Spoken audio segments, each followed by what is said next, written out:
ਸਵਾਗਤ। ਮੈਂ ਹਰਜਿੰਦਰ ਸਿੰਘ ਰੰਧਾਵਾ, ਤੁਸੀਂ ਦੇਖ ਰਹੇ ਹੋ ਪੰਜਾਬ ਟੈਲੀਵਿਜ਼ਨ ਔਰ ਮੇਰੇ ਨਾਲ ਨੇ ਦੋ ਵੱਡੀਆਂ ਹਸਤੀਆਂ, ਪ੍ਰੋਫੈਸਰ ਜਮਸ਼ੀਦ ਅਲੀ ਖਾਨ, ਪੰਜਾਬੀ ਯੂਨੀਵਰਸਿਟੀ ਪਟਿਆਲਾ ਦੇ ਸਾਬਕਾ ਡੀਨ ਔਰ ਖਾਸ ਤੌਰ ਤੇ ਪੰਜਾਬ ਦੀ ਰਾਜਨੀਤੀ ਨੂੰ ਬਹੁਤ ਨੇੜਿਓਂ ਸਮਝਦੇ ਆ। ਇਹਨਾਂ ਦੇ ਨਾਲ ਨੇ ਪ੍ਰੋਫੈਸਰ ਜਗਰੂਪ ਸਿੰਘ ਸੇਖੋਂ, ਗੁਰੂ ਨਾਨਕ ਦੇਵ ਯੂਨੀਵਰਸਿਟੀ ਤੋਂ ਸਾਬਕਾ ਹੈੱਡ। ਔਰ ਮੈਂ ਦੋਨਾਂ ਨੂੰ ਇਸ ਕਰਕੇ ਆਵਾਜ਼ ਦਿੱਤੀ ਹੈ ਕਿਉਂਕਿ ਪੰਜਾਬ ਦਾ ਚੋਣ ਦ੍ਰਿਸ਼ ਕਲੀਅਰ ਹੋ ਗਿਆ। ਸੰਯੁਕਤ ਸਮਾਜ ਮੋਰਚਾ ਕਹਿੰਦਾ 16 ਤਰੀਕ ਵਾਲੇ ਦਿਨ ਰਹਿੰਦੀਆਂ 107 ਸੀਟਾਂ ਅਨਾਉਂਸ ਕਰ ਦਿਆਂਗੇ। ਕਾਂਗਰਸ ਪੱਬਾਂ ਭਾਰ ਹੋਈ ਫਿਰਦੀ ਹੈ, ਕਹਿੰਦੇ ਮੈਂਬਰ ਪਾਰਲੀਮੈਂਟ ਵੀ ਉਤਾਰ ਦੇਣੇ ਆ ਵੱਡੀਆਂ ਸੀਟਾਂ ਤੇ, ਈਵਨ ਮਜੀਠੇ ਵਰਗੀ ਸੀਟ ਤੇ ਵੀ ਵੱਡਾ ਉਮੀਦਵਾਰ ਲਿਆ ਰਿਹਾ। ਸਭ ਤੋਂ ਅਹਿਮ ਸਵਾਲ ਆ ਕਿ ਨਵੀਂ ਧਿਰ ਸੰਯੁਕਤ ਸਮਾਜ ਮੋਰਚਾ ਪਹਿਲੀ ਵਾਰੀ ਪੰਜਾਬ ਦੇ ਇਤਿਹਾਸ ਵਿੱਚ ਕੋਈ ਅੰਦੋਲਨਕਾਰੀ ਇਸ ਚੁਣਾਵੀ ਰਾਜਨੀਤੀ ਦਾ ਹਿੱਸਾ ਬਣ ਜਾ ਰਿਹਾ। ਉਹਨਾਂ ਦੀ ਭੂਮਿਕਾ ਕਿਹੋ ਜਿਹੀ ਆ, ਕਿੰਨੀ ਕੁ ਉਹ ਸੱਟ ਮਾਰਨਗੇ ਰਵਾਇਤੀ ਪਾਰਟੀਆਂ ਨੂੰ, ਉਹਨਾਂ ਦੀ ਕਾਮਯਾਬੀ ਦੀ ਦਰ ਕਿੰਨੀ ਰਹੇਗੀ। ਜਿੱਥੇ ਪ੍ਰੋਫੈਸਰ ਜਮਸ਼ੀਦ ਅਲੀ ਖਾਨ ਅੰਕੜਿਆਂ ਦੇ ਹਿਸਾਬ ਨਾਲ ਔਰ ਖਾਸ ਤੌਰ ਤੇ ਵਰਗੀਕਰਨ ਦੇ ਹਿਸਾਬ ਨਾਲ ਬਹੁਤ ਨਿੱਠ ਕੇ ਕੰਮ ਕਰਦੇ ਰਹੇ ਆ। ਇਹਨਾਂ ਨੇ ਬਹੁਤ ਸਾਰੀਆਂ ਇਲੈਕਸ਼ਨਸ ਦੇ ਨਤੀਜਿਆਂ ਨੂੰ ਔਰ ਖਾਸ ਤੌਰ ਤੇ ਵਰਗ ਵਿਸ਼ੇਸ਼ ਜਿਹੜੇ ਨੇ ਉਹਨਾਂ ਦੀ ਵੋਟ ਪ੍ਰਤੀਸ਼ਤਤਾ ਨੂੰ ਔਰ ਖਿੱਤਿਆਂ ਦੀ ਰਾਜਨੀਤੀ ਨੂੰ ਘੋਖਿਆ। ਉੱਥੇ ਪ੍ਰੋਫੈਸਰ ਜਗਰੂਪ ਸਿੰਘ ਸੇਖੋਂ ਨੇ ਪਿਛਲੀਆਂ ਲਗਭਗ 5 ਤੋਂ 7 ਇਲੈਕਸ਼ਨਸ ਨੂੰ ਨੀਝ ਨਾਲ ਸਮਝਿਆ ਵੀ, ਵਿਸ਼ਲੇਸ਼ਣ ਵੀ ਕੀਤਿਆ, ਚੋਣ ਸਰਵੇਆਂ ਦਾ ਹਿੱਸਾ ਰਿਹਾ ਔਰ ਇਲੈਕਸ਼ਨਸ ਤੋਂ ਬਾਅਦ ਵੀ ਉਹਦੇ ਪੈਣ ਵਾਲੇ ਪ੍ਰਭਾਵਾਂ ਦਾ ਇਹਨਾਂ ਨੇ ਅਕਸਰ ਅਧਿਐਨ ਕੀਤਾ, ਸਟੱਡੀ ਕੀਤੀ ਹੈ। ਔਰ ਮੈਂ ਦੋਨਾਂ ਨੂੰ ਜੀ ਆਇਆਂ ਆਖਦਾ ਜੀ, ਵੈਲਕਮ। Thank you. ਸਤਿ ਸ਼੍ਰੀ ਅਕਾਲ। ਬਹੁਤ ਬਹੁਤ ਸਤਿ ਸ਼੍ਰੀ ਅਕਾਲ। ਸਤਿ ਸ਼੍ਰੀ ਅਕਾਲ। ਮੈਂ ਸਭ ਤੋਂ ਪਹਿਲਾਂ ਪ੍ਰੋਫੈਸਰ ਜਮਸ਼ੀਦ ਅਲੀ ਖਾਨ ਜੀ ਕੋਲ ਜਾਊਂਗਾ ਔਰ ਪ੍ਰੋਫੈਸਰ ਸੇਖੋਂ ਸਾਹਿਬ ਤੋਂ ਮਾਫੀ ਮੰਗ ਕੇ। ਪ੍ਰੋਫੈਸਰ ਜਮਸ਼ੀਦ ਅਲੀ ਖਾਨ, ਮੈਨੂੰ ਜ਼ਰੂਰ ਦੱਸਿਓ ਤੁਹਾਡੇ ਅੰਕੜੇ, ਪਿਛਲੇ ਅੰਕੜੇ ਅੱਜ ਦੀ ਸਥਿਤੀ ਨੂੰ ਕਿਵੇਂ ਪ੍ਰਭਾਸ਼ਿਤ ਤੇ ਪ੍ਰਭਾਵਿਤ ਕਰਦੇ ਆ। ਅੱਜ ਇੱਕ ਐਨ ਨਵੀਂ ਧਿਰ ਜਿਹਦੇ ਬਾਰੇ ਅਜੇ ਸਮਝ ਵੀ ਸ਼ਾਇਦ ਸਿਆਸੀ ਵਿਸ਼ਲੇਸ਼ਕਾਂ ਨੂੰ ਵੀ ਉਨੀ ਨਾ ਆ ਰਹੀ ਹੋਵੇ ਔਰ ਜੋ ਦ੍ਰਿਸ਼ ਬਣਿਆ ਇਹਦੇ ਵਿੱਚ ਬਹੁਤ ਇਸ਼ਾਵੀ ਮੁਕਾਬਲੇ ਬਣ ਗਿਆ। ਮੈਨੂੰ ਦੱਸਿਓ ਸੰਯੁਕਤ ਸਮਾਜ ਮੋਰਚਾ ਕਿੱਥੇ ਖੜਾ ਹੈ, ਕਿੰਨਾ ਕੁ ਅਸਰ ਪਾਊਗਾ, ਕਿੰਨੀਆਂ ਸੀਟਾਂ ਲੈ ਕੇ ਜਾਊਗਾ, ਜਿਹੜਾ ਅੰਦੋਲਨ ਦਾ ਪ੍ਰਭਾਵ ਆ ਕੀ ਇਵੇਂ ਹੀ ਅੱਗੇ ਵਧੇਗਾ? ਦੇਖੋ, ਉਹਦੇ ਚ ਇਸ ਵਾਰੀ ਦੀਆਂ ਜਿਹੜੀਆਂ ਇਲੈਕਸ਼ਨਸ ਹੈਗੀਆਂ ਉਹ ਸਾਰੀਆਂ ਪੁਰਾਣੀਆਂ ਇਲੈਕਸ਼ਨਸ ਨਾਲੋਂ ਅਲੱਗ ਤੇ ਇੱਕ ਇੰਟਰਸਟਿੰਗ ਤੇ ਗੁੰਝਲਦਾਰ ਇਲੈਕਸ਼ਨਸ ਹੋਣ ਜਾ ਰਹੀਆਂ ਹੈਗੀਆਂ ਜੀ। ਵੈਸੇ ਤਾਂ ਪੰਜਾਬ ਦੀ ਸਿਆਸਤ ਦੇ ਵਿੱਚ ਅਸੀਂ ਦੇਖਿਆ ਹੀ ਹੈ ਕਿ ਜਿਹੜੀ ਨਵੀਂ ਥਿੰਕਿੰਗ ਹੈ ਜਾਂ ਜੋ ਰੈਵੋਲੂਸ਼ਨਰੀ ਆਈਡੀਆਜ਼ ਹੈਗੇ ਉਹਨਾਂ ਨੂੰ ਬੜੀ ਬਾਖੂਬੀ ਕੈਚ ਕਰਦੇ ਗਏ ਪੰਜਾਬ ਦੇ ਲੋਕ। ਜਿਵੇਂ 2014 ਦੇ ਵਿੱਚ ਆਮ ਆਦਮੀ ਪਾਰਟੀ ਆਈ, ਉਹਨੂੰ ਮਾਲਵਾ ਦੇ ਵਿੱਚ ਇੱਕਦਮ ਰਿਸਪੌਂਸ ਮਿਲ ਗਿਆ। ਲੇਕਿਨ ਇਸ ਵਾਰੀ ਵੋਟ ਦੀ ਡਿਵੀਜ਼ਨ ਇੰਨੀ ਹੋਣੀ ਹੈ ਕਿ 5 ਕੋਨੇ ਮੁਕਾਬਲਾ ਤਾਂ ਹੈ ਹੀ ਹੈ। 3 ਟ੍ਰੈਡੀਸ਼ਨਲ ਅਲਾਈਅੰਸਿਸ ਹੈਗੇ, 2 ਜਿਹੜੀਆਂ ਹੈਗੀਆਂ ਸੋ ਕਾਲਡ ਨਵੀਆਂ ਪਾਰਟੀਆਂ ਗਿਆ। ਆਮ ਆਦਮੀ ਪਾਰਟੀ ਨੂੰ ਅਸੀਂ ਨਵੀਂ ਪਾਰਟੀ ਦੇ ਵਿੱਚ ਹੀ ਕੰਸੀਡਰ ਕਰਦੇ ਹਾਂ ਕਿਉਂਕਿ ਹਜੇ ਤੱਕ ਉਹਨਾਂ ਨੂੰ ਗਵਰਨੈਂਸ ਦਾ ਮੌਕਾ ਨਹੀਂ ਮਿਲਿਆ। ਜਿੱਥੇ ਤੱਕ ਕਿਸਾਨ ਜਥੇਬੰਦੀਆਂ ਦਾ ਸੰਬੰਧ ਹੈ ਕਿ ਉਹਨਾਂ ਦੀ ਪੋਜੀਸ਼ਨ ਕੀ ਰਹਿਣ ਵਾਲੀ ਹੈ, ਉਹਦੇ ਵਿੱਚ ਜਦ ਤੱਕ ਕਿਸਾਨ ਜਥੇਬੰਦੀਆਂ ਸੰਘਰਸ਼ ਕਰ ਰਹੀਆਂ ਸੀ, ਉਹਨਾਂ ਦਾ ਸਾਰੇ ਵਰਗਾਂ ਦੇ ਵਿੱਚ ਬਹੁਤ ਐਕਸੈਪਟੇਬਿਲਿਟੀ ਸੀ। ਲੋਕਾਂ ਨੂੰ ਇਹ ਲੱਗਦਾ ਸੀ ਕਿ ਹੱਕ ਸੱਚ ਦੀ ਇਹ ਲੜਾਈ ਲੜ ਰਹੇ ਹਨ ਔਰ ਇਹਨਾਂ ਦੇ ਨਾਲ ਜੋ ਸੈਂਟਰ ਗਵਰਨਮੈਂਟ ਹੈ ਧੱਕਾ ਕਰ ਰਹੀ ਹੈ। ਇਸ ਕਰਕੇ ਸਾਰੀਆਂ ਦੀਆਂ ਸਾਰੀਆਂ ਪੋਲੀਟੀਕਲ ਪਾਰਟੀਆਂ, ਸਾਰੀਆਂ ਤਕਰੀਬਨ ਜਥੇਬੰਦੀਆਂ, ਸਾਰੇ ਵਰਗਾਂ ਦੇ ਲੋਕ ਉਹਨਾਂ ਨੂੰ ਸਮਰਥਨ ਕਰ ਰਹੇ ਸੀ ਕਿਉਂਕਿ ਇੱਕ ਵਿਕਟਮ ਦੇ ਤੌਰ ਤੇ ਦੇਖਿਆ ਜਾ ਰਿਹਾ ਸੀ। ਲੇਕਿਨ ਹੁਣ ਜਦੋਂ ਸਿਆਸਤ ਦੇ ਵਿੱਚ ਆ ਗਏ, ਨੈਚੁਰਲੀ ਉਹਨਾਂ ਨੂੰ ਸਿਆਸਤ ਵਾਲੀਆਂ ਗੱਲਾਂ ਜਿਹੜੀਆਂ ਹੈਗੀਆਂ ਉਹ ਫੇਸ ਕਰਨੀਆਂ ਪੈਣੀਆਂ। ਪਹਿਲਾਂ ਵੀ ਮੈਂ ਤੁਹਾਡੇ ਨਾਲ ਇਨਫੋਰਮਲੀ ਗੱਲ ਕੀਤੀ ਹੈ ਕਿ ਅੱਜ ਮੈਂ ਇੱਕ ਅਜੀਬ ਜੀ ਗੱਲ ਦੇਖੀ। ਮੈਂ ਥੋੜਾ ਜਿਹਾ ਮਾਰਕੀਟ ਦੇ ਵਿੱਚ ਗਿਆ ਕਿਉਂਕਿ ਜਦ ਸੰਘਰਸ਼ ਚੱਲ ਰਿਹਾ ਸੀ, ਲੋਕਾਂ ਨੇ ਬੜੇ ਬੜੇ ਬੈਨਰ, ਪੋਸਟਰ ਲਗਾਏ ਕਿ we are with our kisans, we support the kisans, ਇਸ ਤਰ੍ਹਾਂ ਦੇ ਬੈਨਰ ਲੱਗੇ ਸੀ। ਪਰ ਅੱਜ ਲਾਰਜ ਸਕੇਲ ਦੇ ਵਿੱਚ ਉਹਨਾਂ ਬੈਨਰਸ ਨੂੰ ਉਤਾਰਿਆ ਜਾ ਰਿਹਾ ਸੀ। ਹੁਣ ਇਹਨਾਂ ਦਾ ਇਲੈਕਸ਼ਨ ਦੇ ਵਿੱਚ ਕੀ ਹੈ? ਇਲੈਕਸ਼ਨ ਦੀ ਇੱਕ ਅਲੱਗ ਗੱਲ ਹੈ, ਸਟਰਗਲ ਦੀ ਅਲੱਗ ਗੱਲ ਹੈ। ਸਟਰਗਲ ਦੇ ਵਿੱਚ ਉਹਨਾਂ ਨੂੰ ਸਾਰੇ ਵਰਗਾਂ ਦਾ, ਸਾਰੀਆਂ ਪੋਲੀਟੀਕਲ ਪਾਰਟੀਆਂ ਦਾ, ਸਾਰੀਆਂ ਸੈਕਸ਼ਨਸ ਦੀ ਸਪੋਰਟ ਸੀ। ਪਰ ਹੁਣ ਜਦ ਉਹਨਾਂ ਨੇ ਇਲੈਕਸ਼ਨ ਲੜਨ ਦਾ ਫੈਸਲਾ ਕੀਤਾ ਹੈ ਤਾਂ ਪੋਲੀਟੀਕਲ ਪਾਰਟੀਆਂ ਤਾਂ ਆਟੋਮੈਟਿਕਲੀ ਮਾਈਨਸ ਹੋ ਗਈਆਂ ਜਿੰਨੀਆਂ ਵੀ, ਕਿਉਂਕਿ ਉਹਨਾਂ ਦਾ ਕਿਸੇ ਪੋਲੀਟੀਕਲ ਪਾਰਟੀ ਨਾਲ ਨਹੀਂ ਸਮਝੌਤਾ ਹੋਇਆ। ਜੀ ਆਮ ਆਦਮੀ ਪਾਰਟੀ ਨਾਲ ਗੱਲ ਚੱਲੀ ਸੀ ਪਰ ਉਹ ਸਿਰੇ ਨਹੀਂ ਚੜ ਸਕੀ। ਹੁਣ ਉਹਨਾਂ ਨੂੰ ਸਾਰੀਆਂ ਪੋਲੀਟੀਕਲ ਪਾਰਟੀਆਂ ਦੇ ਖਿਲਾਫ ਖੜਾ ਹੋਣਾ ਪੈਣਾ, ਮੁਕਾਬਲੇ 'ਚ ਖੜਾ ਹੋਣਾ ਪੈਣਾ। ਇਸ ਕਰਕੇ ਪਾਰਟੀਆਂ ਦੀ ਸਪੋਰਟ ਤਾਂ ਉਹਨਾਂ ਦੀ ਹੋ ਗਈ ਮਾਈਨਸ। ਹੁਣ ਸਿੱਧਾ ਲੋਕਾਂ ਨਾਲ ਰਾਬਤੇ ਦੀ ਗੱਲ ਹੈ। ਸਾਨੂੰ ਪਤਾ ਹੈ ਕਿ ਪੰਜਾਬ ਦਾ ਵੋਟਰ ਜਿਹੜਾ ਹੈ ਉਹਨੂੰ ਅਸੀਂ ਕਈ ਹਿੱਸਿਆਂ ਦੇ ਵਿੱਚ ਵੰਡ ਸਕਦੇ ਹਾਂ। ਬ੍ਰੌਡਲੀ ਤਾਂ ਜਿਹੜਾ ਹੈਗਾ ਇੱਕ ਪ੍ਰੋ ਚੇਂਜ ਵਾਲੇ ਵੋਟਰ ਹੈਗੇ, ਜਿਹੜੇ ਟ੍ਰੈਡੀਸ਼ਨਲ ਪਾਰਟੀਆਂ ਤੋਂ ਬਿਲਕੁਲ ਡਿਸਸੈਟਿਸਫਾਈਡ ਹੈਗੇ। ਉਹਨਾਂ ਨੂੰ ਲੱਗਦਾ ਹੈ ਕਿ ਕੋਈ ਨਾ ਕੋਈ ਨਵੀਂ ਆਰਗੇਨਾਈਜੇਸ਼ਨ, ਨਵੇਂ ਸੈੱਟ ਆਫ ਪੋਲੀਟੀਸ਼ੀਅਨ ਆਉਣਾ ਚਾਹੀਦਾ ਹੈ। ਲੇਕਿਨ ਉਹਨਾਂ ਦੀ ਗਿਣਤੀ ਕਿੰਨੀ ਕੁ ਹੈ ਇਹਦੇ ਬਾਰੇ ਦੇਖਣਾ ਪਏਗਾ।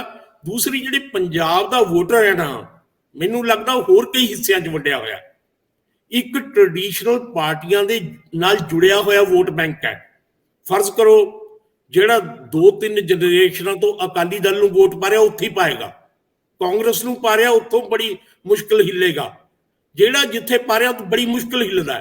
ਇਸ ਤੋਂ ਇਲਾਵਾ ਇਸ ਵਾਰੀ ਇੱਕ ਹੋਰ ਨਵੀਂ ਗੱਲ ਹੈ ਪੰਜਾਬ ਦੇ ਵੋਟਰਾਂ ਦੇ ਵਿੱਚ ਕਿ ਜਿਹੜਾ ਸਾਡਾ ਵੋਟਰ ਹੈ ਉਹਨੂੰ ਕਾਸਟ ਤੇ ਰਿਲੀਜਨ ਦੇ ਆਧਾਰ ਤੇ ਵੀ ਵੰਡਣ ਦੀ ਕੋਸ਼ਿਸ਼ ਕੀਤੀ ਜਾ ਰਹੀ ਹੈ ਔਰ ਇਹ ਡਿਵੀਜ਼ਨ ਤਕਰੀਬਨ ਨਜ਼ਰ ਆਉਣ ਲੱਗ ਗਈ ਜਦ ਤੱਕ ਕਾਂਗਰਸ ਨੇ ਡਾਕਟਰ ਚਰਨਜੀਤ ਸਿੰਘ ਚੰਨੀ ਨੂੰ ਚੀਫ ਮਿਨਿਸਟਰ ਬਣਾਇਆ ਹੈ। ਤੇ ਇਹ ਇੰਪ੍ਰੈਸ਼ਨ ਹਜੇ ਵੀ ਦਿੱਤਾ ਜਾ ਰਿਹਾ ਕਿ ਸਾਡਾ ਚੀਫ ਮਿਨਿਸਟਰੀਅਲ ਕੈਂਡੀਡੇਟ ਹੈ। ਇਹਦੇ ਨਾਲ ਸ਼ਡਿਊਲ ਕਾਸਟ ਪਾਪੂਲੇਸ਼ਨ ਦਾ ਇੱਕ ਬਹੁਤ ਬੜਾ ਸੈਕਸ਼ਨ ਜਿਹਨੇ ਪਿਛਲੇ ਵਾਰੀ ਆਮ ਆਦਮੀ ਪਾਰਟੀ ਨੂੰ ਸਪੋਰਟ ਕੀਤਾ ਸੀ ਉਹ ਤਕਰੀਬਨ ਚੰਨੀ ਦੇ ਨਾਲ ਜੁੜਦਾ ਲੱਗਦਾ ਹੈ। ਇਸੇ ਤਰ੍ਹਾਂ ਜਿਹੜਾ ਬੀਜੇਪੀ ਹੈ ਉਹਦਾ ਲੱਗਦਾ ਹੈ ਕਿ ਜਿਹੜਾ ਹਿੰਦੂ ਵੋਟਰ ਹੈ ਉਹਨੂੰ ਟਾਰਗੇਟ ਕਰ ਰਹੀ ਹੈ ਤੇ ਉੱਥੇ ਇਸ ਤਰ੍ਹਾਂ ਕਾਸਟ ਦੇ ਆਧਾਰ ਤੇ, ਰਿਲੀਜਨ ਦੇ ਆਧਾਰ ਤੇ, ਕਾਡਰ ਦੇ ਆਧਾਰ ਤੇ, ਟ੍ਰੈਡੀਸ਼ਨਲ ਵੋਟਰ ਦੇ ਆਧਾਰ ਤੇ, ਪ੍ਰੋ ਚੇਂਜ ਵੋਟਰ ਦੇ ਆਧਾਰ ਤੇ ਇਹ ਜਿਹੜਾ ਵੋਟਰ ਡਿਵਾਈਡ ਹੋਇਆ ਹੋਇਆ। ਹੁਣ ਜਿਹੜੀ ਕਿਸਾਨ ਜਥੇਬੰਦੀਆਂ ਨੂੰ ਜਾਂ ਜੋ ਸੰਯੁਕਤ ਸਮਾਜ ਮੋਰਚਾ ਹੈ ਉਹਨੂੰ ਜਿਹੜੀ ਵੋਟ ਮਿਲਣੀ ਹੈ ਤਕਰੀਬਨ ਪ੍ਰੋ ਚੇਂਜ ਵਾਲੀ ਮਿਲਣੀ ਹੈ। ਹਜੇ ਤੱਕ ਉਹਨਾਂ ਨੇ ਆਪਣਾ ਕੋਈ ਪ੍ਰੋਗਰਾਮ ਪਾਲਿਸੀ ਤਾਂ ਦਿੱਤਾ ਨਹੀਂ ਹੈ, ਲੇਕਿਨ ਇੱਕ ਉਹਨਾਂ ਦਾ ਬਹੁਤ ਵੱਡਾ ਮੁੱਦਾ ਹੈ ਕਿ ਕਾਰਪੋਰੇਟਸ ਦੇ ਖਿਲਾਫ ਖੜੇ ਹੈਗੇ। ਇਹ ਵੀ ਬਹੁਤ ਬੜਾ ਮੁੱਦਾ ਹੈ ਪੰਜਾਬ ਦੇ ਵਿੱਚ ਕਿ ਕਾਰਪੋਰੇਟਸ ਦੇ ਨਾਲ ਕੌਣ ਲੜੇਗਾ। ਪਰ ਉੱਥੇ ਵੀ ਜਿਹੜਾ ਹੈਗਾ ਜਿਹੜੇ ਚੇਂਜ ਵਾਲੀ ਵੋਟ ਹੈ ਉਹ ਦੋ ਹਿੱਸਿਆਂ ਦੇ ਵਿੱਚ ਵੰਡੀ ਹੋਈ ਹੈ, ਆਮ ਆਦਮੀ ਪਾਰਟੀ ਤੇ ਜਿਹੜਾ ਸੰਯੁਕਤ ਕਿਸਾਨ ਮੋਰਚਾ ਹੈ। ਤੇ ਇਸ ਤਰ੍ਹਾਂ ਦੀ ਦੋਨਾਂ ਦੇ ਵਿੱਚੋਂ ਉਹਦੇ ਵਿੱਚ ਇੱਕ ਵਿਨੇਬਿਲਿਟੀ ਦੀ ਵੀ ਗੱਲ ਹੋਏਗੀ। ਜਿਵੇਂ ਅੱਜ ਕੱਲ ਇੱਕ ਜਿੰਨੇ ਸਰਵੇ ਚੱਲ ਰਹੇ ਹੈਗੇ, ਹਜੇ ਤੱਕ ਜਿੰਨੇ ਸਰਵੇ ਆ ਰਹੇ ਹਨ ਉਹਨਾਂ ਦੇ ਵਿੱਚ ਆਮ ਆਦਮੀ ਪਾਰਟੀ ਨੂੰ ਦਿਖਾਇਆ ਜਾ ਰਿਹਾ ਕਿ ਸਿੰਗਲ ਲਾਰਜੈਸਟ ਪਾਰਟੀ ਹੈ। ਹਜੇ ਕਿਸਾਨ ਜਥੇਬੰਦੀਆਂ ਦਾ ਇਫੈਕਟ ਨਹੀਂ ਦਿਖਾਇਆ ਜਾ ਰਿਹਾ, ਲੇਕਿਨ ਵੋਟਰ ਦਾ ਇੱਕ ਟ੍ਰੈਂਡ ਜਿਹਾ ਹੁੰਦਾ ਹੈ, ਇੱਕ ਟੈਂਡੈਂਸੀ ਹੁੰਦੀ ਹੈ ਕਿ ਜਿਹੜੀ ਪਾਰਟੀ ਜਿੱਤ ਰਹੀ ਹੈ, ਜਿਹੜਾ ਅਲਾਇੰਸ ਜਿੱਤ ਰਿਹਾ ਉਹਨੂੰ ਵੋਟ ਪਾਓ। ਨਹੀਂ ਪ੍ਰੋਫੈਸਰ ਸਾਹਿਬ ਇਹ ਮੈਂ ਤੋਂ ਰੋਕਣਾ ਨਹੀਂ ਚਾਹੁੰਦਾ, ਪਰ ਕਿਉਂਕਿ ਸਵਾਲ ਇਸ ਤਰ੍ਹਾਂ ਦਾ ਖੜਾ ਹੋ ਗਿਆ ਜਿੰਨੇ ਵੀ ਸਰਵੇ ਆਏ ਆ, ਖਾਸ ਤੌਰ ਤੇ ਸੀ ਵੋਟਰ ਦਾ ਆਪਾਂ ਅਕਸਰ ਜ਼ਿਕਰ ਕਰਦੇ ਹਾਂ, ਹੋਰ ਤਾਂ ਕੋਈ ਏਡਾ ਸਾਨੂੰ ਲੱਗਿਆ ਨਹੀਂ, ਲੇਕਿਨ ਉਹਦੇ ਉਸ ਦੌਰਾਨ ਦੇ ਵਿੱਚ ਜਦੋਂ ਅੰਕੜਾ ਦਿੱਤਾ ਜਾਂਦਾ ਹੈ ਤੇ ਉਹਦੇ ਵਿੱਚ ਅਕਾਲੀ, ਬਸਪਾ, ਉਹਦੇ ਵਿੱਚ ਕਾਂਗਰਸ ਔਰ ਉਹਦੇ ਵਿੱਚ ਬੀਜੇਪੀ ਦਿਖਾਈ ਗਈ ਆ ਤੇ ਨਾਲ ਆਮ ਆਦਮੀ ਪਾਰਟੀ ਦਾ ਐਜ ਦਿਖਾਇਆ ਗਿਆ, ਉੱਪਰ ਦਿਖਾਈ ਗਈ, ਉਦੋਂ ਉੱਥੇ ਐਸਐਸਐਮ ਦਾ ਨਾਂ ਨਹੀਂ ਆਇਆ। ਇਹ ਸ਼ਾਇਦ ਅੰਕੜੇ ਅਜੇ ਤੱਕ ਕਲੀਅਰ ਹੋ ਨਹੀਂ ਸਕੇ। ਜਿਹੜੀ ਆਮ ਆਦਮੀ ਪਾਰਟੀ ਦੀ ਵੋਟ ਵੰਡ ਹੋਣੀ ਆ ਸੰਯੁਕਤ ਸਮਾਜ ਮੋਰਚੇ ਨਾਲ, ਉਹਦਾ ਅਸਰ ਹੋਣਾ। ਮੈਂ ਤੁਹਾਡੇ ਵੱਲ ਮੁੜਦਾ, ਆਪਾਂ ਮੁੱਢਲੇ ਸ਼ਬਦ ਪ੍ਰੋਫੈਸਰ ਜਗਰੂਪ ਸਿੰਘ ਸੇਖੋਂ ਸਾਹਿਬ ਤੋਂ ਲੈ ਲਈਏ। ਸੇਖੋਂ ਸਾਹਿਬ, ਮੈਂ ਮਾਫੀ ਚਾਹੁੰਦਾ, ਨਾਂ ਥੋੜਾ ਗਲਤ ਉਚਾਰ ਗਿਆ ਤੁਹਾਨੂੰ। ਤੁਸੀਂ ਵੈਸੇ ਹੁਣ ਪਛਾਣ ਨਾਵਾਂ ਨਾਲ ਨਹੀਂ ਅੱਗੇ ਚੱਲਦੀ, ਤੁਹਾਡਾ ਚਿਹਰਾ ਇੰਨਾ ਫੈਮਿਲੀਅਰ ਆ।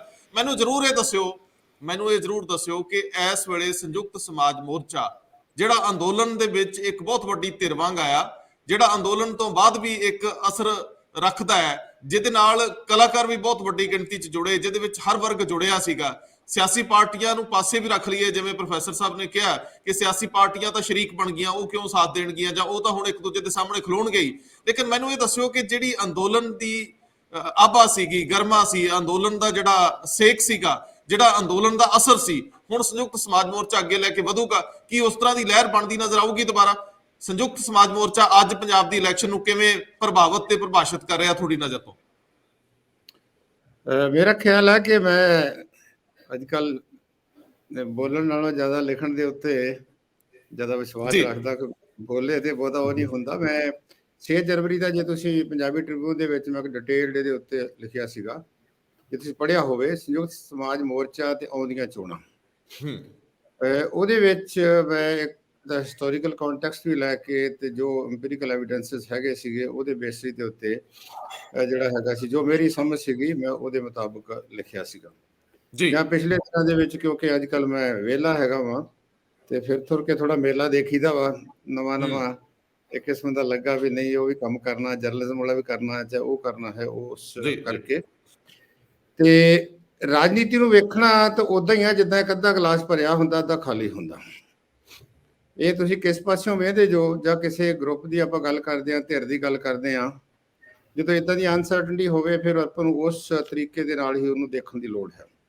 ਪਰ ਮੈਨੂੰ ਲੱਗਦਾ ਹੈ ਕਿ ਸਾਡੀ ਜਿਹੜੀ, ਕਿਉਂਕਿ ਜਿਹੜੇ ਤੁਸੀਂ ਸਰਵੇ ਦੀ ਗੱਲ ਕੀਤੀ ਆ, ਸਰਵੇ ਪਹਿਲਾਂ ਵੀ ਸੀ, ਵੋਟਰ ਦੇ ਬਹੁਤ ਆਉਂਦੇ ਰਹੇ ਆ, ਵੈਸਟ ਬੰਗਾਲ 'ਚ ਵੀ ਆਏ ਸੀਗੇ, ਕਿੱਦਾਂ ਕਰਦੇ ਆ। ਮੈਂ ਉੱਤੇ ਮੈਨੂੰ ਪੁੱਛਿਆ ਵੀ ਗਿਆ ਸੀ, ਮੈਂ ਕਿਹਾ ਮੈਨੂੰ ਮੈਥਡੋਲੋਜੀ ਦੱਸ ਦਿਓ ਤੁਸੀਂ, ਫਿਰ ਮੈਂ ਦੱਸ ਸਕਦਾ ਵੀ ਉਹ ਸਰਵੇ 'ਚ ਕਿੰਨੀ ਕੁ ਜਿਹੜੀ ਹੈਗੀ ਆ ਉਹ ਕਿੰਨਾ ਕੁ ਦੇ ਨੇੜੇ ਹੈਗਾ। 17 ਤੋਂ ਪਹਿਲਾਂ ਵੀ ਆਮ ਆਦਮੀ ਪਾਰਟੀ ਇੱਕ ਵਾਰੀ ਬਹੁਤ ਰੌਲਾ ਗੋਲਾ ਪੈ ਗਿਆ, ਤੁਸੀਂ ਸਾਰੇ ਜਾਣਦੇ ਆਪਾਂ, ਰੀਸੈਂਟ ਪਾਸਟ ਵਾਲੀ ਗੱਲ ਹੈਗੀ ਆ, ਫਿਰ ਅਲਟੀਮੇਟਲੀ ਕੀ ਹੋਇਆ। ਰਾਜਨੀਤੀ ਬਹੁਤ ਕੰਪਲੈਕਸ ਹੋ ਗਈ ਆ। ਖਾਨ ਸਾਹਿਬ ਨੇ ਬਹੁਤ ਵਿਸਤਾਰ ਬਾਰੇ ਇਹਦੇ ਬਾਰੇ ਦੱਸਿਆ ਹੈ। ਲੋਕ ਬਹੁਤ ਪੋਲੀਟੀਕਲ ਹੋ ਗਏ ਆ, ਇਹ ਉਹ ਨਹੀਂ ਹੈਗਾ। ਮੈਨੂੰ ਨਹੀਂ ਲੱਗਦਾ ਕਿ ਮੈਂ ਉਸ ਗੱਲ ਨਾਲ ਸ਼ਾਇਦ ਸਹਿਮਤ ਨਾ ਹੋਵਾਂ ਕਿ ਜੇ ਮੇਰਾ ਬਾਬਾ ਵੀ ਜਿਹੜਾ ਅਕਾਲੀ ਦਲ ਸੀ ਜਾਂ ਪਿਓ ਮੇਰਾ ਕਾਂਗਰਸੀ ਸੀ ਤੇ ਮੈਂ ਕਾਂਗਰਸੀ ਪਾਸੇ ਜਾਣਾ। ਸਾਡੇ ਕੋਲ ਇੰਪੀਰੀਕਲ ਐਵੀਡੈਂਸਿਸ ਹੈਗੇ ਆ ਕਿ ਇੱਕ ਫੈਮਿਲੀ ਦੇ ਵਿੱਚ 3 ਪੀੜ੍ਹੀਆਂ ਨੇ 3 ਨੂੰ ਵੋਟ ਪਾਈ ਸੀ। ਬਾਬੇ ਨੇ ਅਕਾਲੀ ਨੂੰ ਪਾਈ ਸੀ, ਪਿਓ ਨੇ ਕਾਂਗਰਸ ਨੂੰ ਪਾਈ ਸੀ, ਨਿਆਣੇ ਨੇ ਆਮ ਆਦਮੀ ਪਾਰਟੀ ਨੂੰ ਪਾਈ ਸੀ। ਤਾਂ ਜਿਹੜਾ ਹਿਊਮਨ ਜਿਹੜਾ ਬਿਹੇਵੀਅਰ ਆ, ਖਾਸ ਕਰਕੇ ਜਿਹੜਾ ਪੋਲੀਟੀਕਲ ਬਿਹੇਵੀਅਰ ਆ, ਇਹ ਕੰਪਲੈਕਸ ਤਾਂ ਹੈਗਾ ਹੀ ਹੈਗਾ, ਪਰ ਸਾਨੂੰ ਬਹੁਤ ਕਲੀਅਰ ਹੋਣਾ ਚਾਹੀਦਾ ਕਿ ਪਿਛਲੇ ਲੰਮੇ ਸਮੇਂ ਤੋਂ ਸਾਡੇ ਵਿੱਚ ਨਾ ਜਿਹੜੀ ਆਈਡੀਓਲੋਜੀਕਲ ਲੈਸ ਜਿਹੜੀ ਪੋਲਿਟਿਕਸ ਹੈਗੀ ਆ ਜਾਂ ਪੋਲੀਟੀਕਲ ਪ੍ਰੋਸੈਸ ਹੈ, ਬਹੁਤ ਡੋਮੀਨੈਂਟ ਹੋ ਗਿਆ। ਖਾਸ ਕਰਕੇ 1991 ਤੋਂ ਬਾਅਦ ਕੋਈ ਲੰਮੀ ਗੱਲ ਹੋ ਜੂਗੀ, ਮੈਂ ਉਸ ਪਾਸੇ ਨਹੀਂ ਜਾਣਾ ਚਾਹੁੰਦਾ ਕਿ ਉਸ ਤੋਂ ਬਾਅਦ ਲੱਗਿਆ ਵੀ ਐਂਡ ਆਫ ਆਈਡੀਓਲੋਜੀ ਤੋਂ ਪਹਿਲਾਂ ਗੱਲ ਹੋ ਗਈ ਸੀ, ਪਰ ਉਸ ਤੋਂ ਬਾਅਦ ਆਈਡੀਓਲੋਜੀ ਦਾ ਕੋਈ ਕੰਮ ਨਹੀਂ ਹੈਗਾ। ਕੰਮ ਹੈਗਾ ਕਿ ਤੁਸੀਂ ਕੰਮ ਕਿੱਦਾਂ ਚਲਾਉਣਾ, ਕਿੱਦਾਂ। ਪਰ ਪੰਜਾਬ ਦੀ ਸਭ ਤੋਂ ਵੱਡੀ ਬਦਕਿਸਮਤੀ ਹੈ ਤੇ ਰਲਗੱਡ ਬਹੁਤ ਆ। ਰਲਗੱਡ ਦਾ ਇਹ ਹੈ ਕਿ ਜਿਹੜਾ ਕਮਿਊਨਿਟੀ ਪਾਵਰ ਸਟਰਕਚਰ ਜਿਹੜਾ ਹੈਗਾ ਉਹ ਇੱਕ ਜਿਸ ਜਮਾਤ ਕੋਲ ਹੈ, ਉਹ ਕਾਸਟ ਵੀ ਉਹੀ ਆ, ਜਮਾਤ ਵੀ ਉਹੀ ਆ। ਉਹ ਏ ਪਾਰਟੀ ਹੋਵੇ, ਬੀ ਪਾਰਟੀ ਹੋਵੇ, ਸੀ ਪਾਰਟੀ ਹੋਵੇ, ਚਾਹੇ ਲੈਫਟ ਦੇ ਕੋਲ ਸੀਗੇ, ਚਾਹੇ ਕਾਂਗਰਸ ਦੇ ਕੋਲ ਸੀਗੀ, ਚਾਹੇ ਅਕਾਲੀਆਂ ਕੋਲ ਸੀ, ਜਾਂ ਈਵਨ ਹੁਣ ਆਮ ਆਦਮੀ ਪਾਰਟੀ ਦੀ ਆਪਾਂ ਗੱਲ ਕਰਦੇ ਹਾਂ ਉਹਦੇ ਵਿੱਚ ਹੀ, ਜਾਂ ਸੰਯੁਕਤ ਕਿਸਾਨ ਮੋਰਚਾ ਆ ਗਿਆ। ਤਾਂ ਇਸ ਕਰਕੇ ਇਹ ਜਿਹੜੀ ਇਲੈਕਸ਼ਨਸ ਹੈਗੀ ਆ ਮੇਰੇ ਲਈ ਬਹੁਤ ਇੰਟਰਸਟਿੰਗ ਹੈਗੀ ਆ ਔਰ ਬਹੁਤ ਵਧੀਆ ਹੈ। ਔਰ ਬਹੁਤ ਜ਼ਿਆਦਾ ਸਾਨੂੰ ਇਹ ਚੋਂ ਨਵੇਂ ਲੈਸਨ ਜੇ ਅਸੀਂ ਇਹਨੂੰ ਧਿਆਨ ਨਾਲ ਦੇਖਾਂਗੇ ਤੇ ਉਹ ਮਿਲਣਗੇ ਉਹਦੇ ਵਿੱਚੋਂ। ਰਹੀ ਗੱਲ ਹੈ ਕਿ ਪਲੜਾ ਕਿਹਦਾ ਭਾਰੀ ਆ, ਮੈਂ ਇਸ ਪਾਸੇ ਨਹੀਂ ਆਉਣਾ ਚਾਹੁੰਦਾ। ਮੈਂ ਇਹਦੇ ਉੱਤੇ 2 ਆਰਟੀਕਲ ਲਿਖੇ ਸੀ, ਇੱਕ ਸ਼ਾਇਦ ਮਈ ਜੂਨ ਦੇ ਵਿੱਚ ਲਿਖਿਆ ਸੀਗਾ ਕਿਸਾਨਾਂ ਦੇ ਸੰਘਰਸ਼ ਬਾਰੇ। ਉਦੋਂ ਮੇਰੀ ਰਾਏ ਇਹ ਸੀਗੀ ਕਿ ਇਹਨਾਂ ਨੂੰ ਇਹ ਪਾਸੇ ਨਹੀਂ ਪੈਣਾ ਚਾਹੀਦਾ, ਪੰਗਾ ਨਹੀਂ ਲੈਣਾ ਚਾਹੀਦਾ, ਇਹਨਾਂ ਨੂੰ ਏਜੰਡਾ ਤੈਅ ਕਰਨਾ ਚਾਹੀਦਾ ਕਿ ਇਹ ਏਜੰਡਾ ਤੈਅ ਕਰਨ ਦੇ ਵਿੱਚ ਜਿਹੜੀ, ਕਿਉਂਕਿ ਇਹ ਜਿਹੜਾ ਹੁਣ ਇਹ ਬੜਾ ਇਨਸਿਗਨੀਫੀਕੈਂਟ ਜਿਹਾ ਪਾਰਟ ਆ। ਮੈਂ ਤੁਹਾਨੂੰ ਕਿਹਾ ਸੀਗਾ ਵੀ ਮੈਨੂੰ ਕੁਝ ਗੱਲਾਂ ਬਹੁਤ ਸੱਚੀਆਂ ਕਰਨੀਆਂ ਪੈਣੀਆਂ। ਜਿਹੜਾ ਸਮਾਜ ਹੈ ਇਹਦੇ ਵਿੱਚ ਜਿਹੜੀ ਵੱਡੀ ਧਿਰ ਹੈਗੀ ਆ ਉਹ ਉਗਰਾਹਾਂ ਵਾਲੀ ਆ। ਤੇ ਮੈਨੂੰ ਲੱਗਦਾ ਵੀ ਇੱਕ ਪਲੜੇ ਦੇ ਵਿੱਚ ਉਗਰਾਹਾਂ ਵਾਲੇ ਪਾਤੇ ਜਾਣ ਤੇ ਇੱਕ ਪਲੜੇ ਦੇ ਵਿੱਚ ਜਿਹੜੀ ਇਲੈਕਸ਼ਨ ਲੜਨ ਵਾਲੇ ਪਾ ਦਿੱਤੇ ਜਾਣ। ਮੈਨੂੰ ਇਹ ਲੱਗਦਾ, ਹੋ ਸਕਦਾ ਮੈਂ ਗਲਤ ਹੋਵਾਂ, ਇਹ ਉਹ ਪਲੜਾ ਉਸ ਪਾਸੇ ਵੱਲ ਭਾਰੀ ਹੋਊਗਾ ਜੀ। ਤੁਹਾਨੂੰ ਪਤਾ ਹੈ ਕਿ ਪੰਜਾਬ ਦੇ ਵਿੱਚ ਮੋਰਚਾ ਸ਼ੁਰੂ ਹੋਣ ਤੋਂ ਪਹਿਲਾਂ 16-17 ਜਥੇਬੰਦੀਆਂ ਹੁੰਦੀਆਂ ਜਿਹੜੀ ਅਸੀਂ ਸਟੱਡੀ ਕੀਤੀ ਸੀ। ਉਹਦੇ ਉੱਤੇ ਕੋਈ ਸਟੇਟ ਆਫ ਫਾਰਮਰਸ ਦੇ ਉੱਤੇ ਮੋਬਿਲਿਟੀ ਦੇ ਅਸੀਂ ਇੰਪੀਰੀਕਲ ਸਟੱਡੀ ਵੀ ਕੀਤੀ ਸੀ। ਮੋਰਚਾ ਬਣਦਿਆਂ ਜਿਹੜੀਆਂ 32 ਬਣ ਗਈਆਂ। ਜੇ ਤੁਸੀਂ 32 ਦਾ ਢਾਂਚਾ ਵੇਖੋ, ਸਟਰਕਚਰ ਵੇਖੋ, ਉਹਨਾਂ ਦੀ ਫੋਲੋਇੰਗ ਵੇਖੋ, ਤੇ ਉਹ ਫੋਲੋਇੰਗ ਜਿਹੜੀ ਹੈਗੀ ਆ ਉਹ ਬਹੁਤ ਥੋੜੀ ਆ। ਹੋਇਆ ਕਿ ਇਹਨਾਂ ਨੂੰ ਲੀਵਰੇਜ ਤਾਂ ਮਿਲ ਗਿਆ ਕਿ ਜਦੋਂ ਦਿੱਲੀ ਦੇ ਵਿੱਚ ਮੋਰਚਾ ਲਾਇਆ ਵਾ, ਉਹ ਪਿੰਡਾਂ ਦੇ ਜਿਹੜੇ ਧੜਿਆਂ 'ਚ ਵੰਡੇ ਲੋਕ ਸੀਗੇ, ਕਾਂਗਰਸੀ ਸੀ, ਅਕਾਲੀ ਸੀ, ਉਹ ਦਿੱਲੀ ਜਾ ਕੇ ਸਾਰੇ ਕਿਸਾਨ ਬਣ ਗਏ। ਔਰ ਉੱਥੇ ਕਿਸਾਨ ਬਣਨ ਦੇ ਨਾਲ ਇਹਨਾਂ ਨੂੰ ਬਹੁਤ ਵੱਡਾ ਉਹਦੀ ਸਪੋਰਟ ਵੀ ਮਿਲੀ ਆ, ਇਹਨਾਂ ਨੂੰ ਸਟਰੈਂਥ ਵੀ ਮਿਲੀ ਆ। ਸ਼ਾਇਦ ਇਹਨਾਂ ਨੇ ਉਸ ਬੇਸਿਸ ਦੇ ਉੱਤੇ ਕੈਲਕੂਲੇਸ਼ਨ ਵੀ ਕੀਤੀ ਹੈਗੀ ਆ ਵੀ ਅਸੀਂ ਧਿਰ ਬਣ ਸਕਦੇ ਹਾਂ। ਫਿਰ ਇਹਨਾਂ ਨੇ ਕਿਉਂਕਿ ਡਿਸਾਈਡ ਕਰ ਲਿਆ ਇਹਦੇ ਉੱਤੇ ਆਣ ਕੇ, ਕਿਉਂਕਿ ਕੁਝ ਦਫਾੜ ਵੀ ਹੋਈ ਆ। ਇਹ ਵੀ ਦੇਖਿਆ ਵੀ ਕੱਲ ਪਰਸੋਂ ਇਹਨਾਂ ਦੇ ਸ਼ਾਇਦ 2 ਵੱਡੇ ਲੀਡਰ ਜਿਹੜੇ ਹੈਗੇ ਆ, ਉਹਨਾਂ ਦੀ ਵੀ ਆਪਸੀ ਜਿਹੜੀ ਹੈਗੀ ਆ ਸ਼ਾਇਦ ਜਿਹੜੀ ਕੋਈ ਗੱਲਬਾਤ ਨਹੀਂ ਹੋਈ ਉਸ ਕਿਸਮ ਦੀ। ਪਰ ਮੈਨੂੰ ਇਹ ਸਮਝ ਨਹੀਂ ਆਈ ਵੀ ਇੱਕ ਪਾਸੇ 4 ਦਿਨ ਪਹਿਲਾਂ ਇਹ ਕਹਿ ਰਹੇ ਸੀਗੇ ਕਿ ਅਸੀਂ ਇੱਕ ਸਕਰੀਨਿੰਗ ਕਮੇਟੀ ਬਣਾਵਾਂਗੇ, ਅਸੀਂ ਉਹ ਕਰਾਂਗੇ, ਆਹ ਬੰਦੇ ਚੁਣਨਗੇ, ਆਹ ਚੁਣਨਗੇ, ਤੇ ਉਹਦੇ ਵਿੱਚ ਜਦੋਂ 10 ਨਾਂ ਆਏ ਆ ਤੇ ਉਹਦੇ ਵਿੱਚ ਸਭ ਤੋਂ ਪਹਿਲਾਂ ਜਿਹੜਾ ਨਾਂ ਜਿਹੜੇ ਇਹਦੇ ਆਪਣੇ ਜਿਹੜੇ ਹੈਗੇ ਸੀਗੇ ਮੋਰਚੇ ਦੇ ਮੋਢੀ ਸੀ ਜਿਹੜੇ ਪਿਛਲੇ 15 ਦਿਨਾਂ ਤੋਂ, ਮੈਂ ਇਸ ਕਰਕੇ ਕਹਿ ਰਿਹਾ 15 ਦਿਨਾਂ ਤੋਂ ਤੱਕ ਉਹਨਾਂ ਦੇ ਬਾਰੇ ਬੜੀਆਂ ਇਸ ਕਿਸਮ ਦੀਆਂ, ਮੇਰੀ ਸਾਰੀ ਰਿਸਪੈਕਟ ਹੈਗੀ ਉਹਨਾਂ ਦੇ ਨਾਲ, ਉਹ ਸੀਨੀਅਰ ਮੋਸਟ ਲੀਡਰ ਹੈਗੇ ਆ, ਪਰ ਜਦੋਂ ਤੁਸੀਂ ਇਲੈਕਸ਼ਨ 'ਚ ਆਉਂਦੇ ਹੋ ਤੁਹਾਡੇ ਕਿਰਦਾਰ ਦੀ ਸਕਰੂਟਨੀ ਹੁੰਦੀ ਆ, ਤੁਹਾਡੇ ਬਿਹੇਵੀਅਰ ਦੀ ਸਕਰੂਟਨੀ ਹੁੰਦੀ ਆ, ਤੁਹਾਡੇ ਏਜੰਡੇ ਦੀ ਸਕਰੂਟਨੀ ਹੁੰਦੀ ਆ। ਵੱਡੇ ਮੋਰਚੇ ਦੇ ਵਿੱਚ ਬਹੁਤ ਸਾਰੇ ਲੀਡਰਾਂ ਦੀਆਂ ਬਹੁਤ ਸਾਰੀਆਂ ਗੱਲਾਂ ਢੱਕੀਆਂ ਗਈਆਂ, ਕਿਉਂਕਿ ਉਸ ਸਮੇਂ ਦੇ ਵੀ ਲੀਡਰਾਂ ਦੇ ਉੱਤੇ ਕਿੰਤੂ ਪਰੰਤੂ ਹੁੰਦੇ, ਜੇ ਤੁਸੀਂ ਨੂੰ ਬਹੁਤ ਮਿਨਿਊਟਲੀ ਦੇਖਦੇ ਜੋ, ਤੇ ਕਿੰਤੂ ਪਰੰਤੂ ਹੁੰਦੇ ਸੀਗੇ, ਜਿਹੜੇ ਕਿ ਮੋਰਚੇ ਦੀ ਜਿੱਤ ਨੇ ਉਹ ਸਾਰੇ ਢੱਕ ਲਏ, ਕਿਉਂਕਿ ਮੋਰਚੇ ਦੀ ਜਿੱਤ ਇੰਨੀ ਵੱਡੀ ਹੈਗੀ ਆ, ਔਰ ਏਡੇ ਵੱਡੇ ਇੱਕ ਤਾਕਤਵਰ ਸਾਮਰਾਜ ਦੇ ਨਾਲ ਮੱਥਾ ਲਾ ਕੇ, ਗੋਡੇ ਉਹਨਾਂ ਦੇ ਟਕਵਾ ਕੇ ਕਾਨੂੰਨ ਨੂੰ ਵਾਪਸ ਲੈਣੇ, ਮੇਰੇ ਲਈ ਬਹੁਤ ਵੱਡੀ ਜਿੱਤ। ਇਹ ਅਨਪੈਰਲਲ ਹੈ, ਇਹ ਅਨਪ੍ਰੈਸੀਡੈਂਟ ਹੈ, ਇਹ ਜਿਹੜੀ ਹਿਊਮਨ ਜਿਹੜੀ ਪੀਜ਼ੈਂਟ ਦੀ ਹਿਸਟਰੀ ਉਹਦੇ ਵਿੱਚੋਂ ਆ ਗਈ। ਇਹਨਾਂ ਡਿਸਾਈਡ ਕਰ ਲਿਆ, ਕਿਉਂਕਿ ਪਹਿਲੀ ਗੱਲ ਤਾਂ ਇਹ ਡਿਵੀਜ਼ਨ ਬਹੁਤ ਹੈ। ਤੁਸੀਂ ਦੇਖੋ ਵੀ 32 ਦੇ ਵਿੱਚੋਂ 22 ਕਹਿੰਦੇ ਸੀ, ਅੱਜ ਮੈਨੂੰ ਕਿਸੇ ਨੇ ਦੱਸਿਆ ਵੀ 22 ਨਹੀਂ ਹੈ, 18-19 ਹੈਗੀਆਂ ਵਾ। ਤੇ 18-19 ਜਿਹੜੀਆਂ ਜਥੇਬੰਦੀਆਂ ਜਿਹੜੀਆਂ ਇਲੈਕਸ਼ਨ ਲੜ ਰਹੀਆਂ, ਹੁਣ ਇਲੈਕਸ਼ਨ ਤੇ ਗੱਲ ਆਈ ਹੈ, ਕਿਸਾਨੀ ਜਿਹੜੀ ਪੰਜਾਬ ਦੇ ਵਿੱਚ ਆ, ਜਿਹੜੇ ਅੰਕੜਾ ਦੱਸਦੇ ਆ, ਕੋਈ 20-22% ਆਫ ਦਾ ਟੋਟਲ ਵੋਟਰ ਜਿਹੜੇ ਆ ਉਹ ਕਿਸਾਨੀ ਦੇ ਨਾਲ ਜੁੜੇ ਆ। ਇਹ ਆਪਾਂ ਸਾਰਿਆਂ ਨੂੰ ਪਤਾ ਹੈ ਕਿ ਕਿਸਾਨੀ ਜਿਹੜੀ ਹੈਗੀ ਆ ਅਕਾਲੀ ਦਲ ਦੀ ਪੱਕੀ ਵੋਟ ਬੈਂਕ ਹੈ। ਉਹਦਾ ਰੀਜ਼ਨ ਇੱਕ ਹੈ ਕਿ ਇਹਦੇ ਵਿੱਚ ਅਨਪੜ੍ਹਤਾ ਬਹੁਤ ਜ਼ਿਆਦਾ ਹੈ। ਅਸੀਂ ਦੇਖਿਆ ਪਹਿਲੇ ਸਮੇਂ ਜਿੰਨੇ ਅਨਪੜ੍ਹ ਹੋਣਗੇ ਉਹ ਅਕਾਲੀ ਦਲ ਵਾਲੇ ਪਾਸੇ ਲਾਉਣਗੇ। ਪਿਛਲੀਆਂ ਇਲੈਕਸ਼ਨ ਦੇ ਵਿੱਚ ਵੀ 2017 ਦੇ ਵਿੱਚ ਵੀ ਜਿਹੜੇ ਐਮਪੀਰੀਕਲ ਐਵੀਡੈਂਸਿਸ ਹੈਗੇ ਆ, ਪਿੰਡਾਂ ਦੇ ਵਿੱਚ ਕਿਸਾਨੀ ਦੀ ਜਿਹੜੀ ਸਭ ਤੋਂ ਜ਼ਿਆਦਾ ਵੋਟ ਹੈਗੀ ਆ ਉਹ ਅਕਾਲੀਆਂ ਨੂੰ ਪਈ ਆ। ਇਹ ਸ਼ਾਇਦ ਜੇ ਆਪਾਂ ਕੋਈ ਅੰਕੜੇ ਨਹੀਂ ਦੇਖਦੇ ਕਈ ਵਾਰੀ, ਇਸ ਕਰਕੇ ਸਾਨੂੰ ਬਹੁਤੀ ਉਹਦਾ ਐਨਾਲਿਸਿਸ ਨਹੀਂ ਹੁੰਦਾ। ਟੋਟਲ ਜਿਹੜੀ ਵੋਟ ਹੋਈ ਸੀ ਉਹ 'ਚੋਂ 36% ਵੋਟ ਜਿਹੜੀ ਸੀ ਉਹ ਅਕਾਲੀਆਂ ਨੂੰ ਪਈ ਸੀ, 35% ਕਾਂਗਰਸ ਨੂੰ ਪਈ ਸੀਗੀ, 21% ਆਮ ਆਦਮੀ ਪਾਰਟੀ ਨੂੰ ਪਈ ਸੀ। ਕਾਂਗਰਸ ਦਾ ਪਲੜਾ ਸ਼ਹਿਰੀ ਇਲਾਕਿਆਂ ਦੇ ਵਿੱਚ, ਅਰਧ ਸ਼ਹਿਰੀ ਇਲਾਕਿਆਂ ਦੇ ਵਿੱਚ ਹੋਇਆ ਸੀ। ਹੁਣ ਆ ਗਿਆ ਹੈ ਸਮਾਜ ਮੋਰਚੇ ਦੀ ਗੱਲ, ਕਿਉਂਕਿ ਇਲੈਕਸ਼ਨ ਜਿਹੜੀ ਆ ਉਹ ਵੋਟਾਂ ਤੇ ਡਿਪੈਂਡੈਂਟ ਹੈ। ਆਪਾਂ ਦੇਖਿਆ ਕਿ ਸਾਰੇ ਮੋਰਚੇ ਦੇ ਵਿੱਚ ਡੋਮੀਨੈਂਸ ਕਿਹਨਾਂ ਦੀ ਰਹੀ ਆ? ਡੋਮੀਨੈਂਸ ਰਹੀ ਆ ਪੀਜ਼ੈਂਟਰੀ ਦੀ, ਜਾਂ ਆਪਾਂ ਮੋਟੇ ਤੌਰ ਤੇ ਕਹੀਏ ਕਿ ਜਿਹੜੀਆਂ ਆਰਗੇਨਾਈਜੇਸ਼ਨਸ ਹੈਗੀਆਂ, ਕੌਣ ਡੋਮੀਨੇਟ ਕਰਦਾ?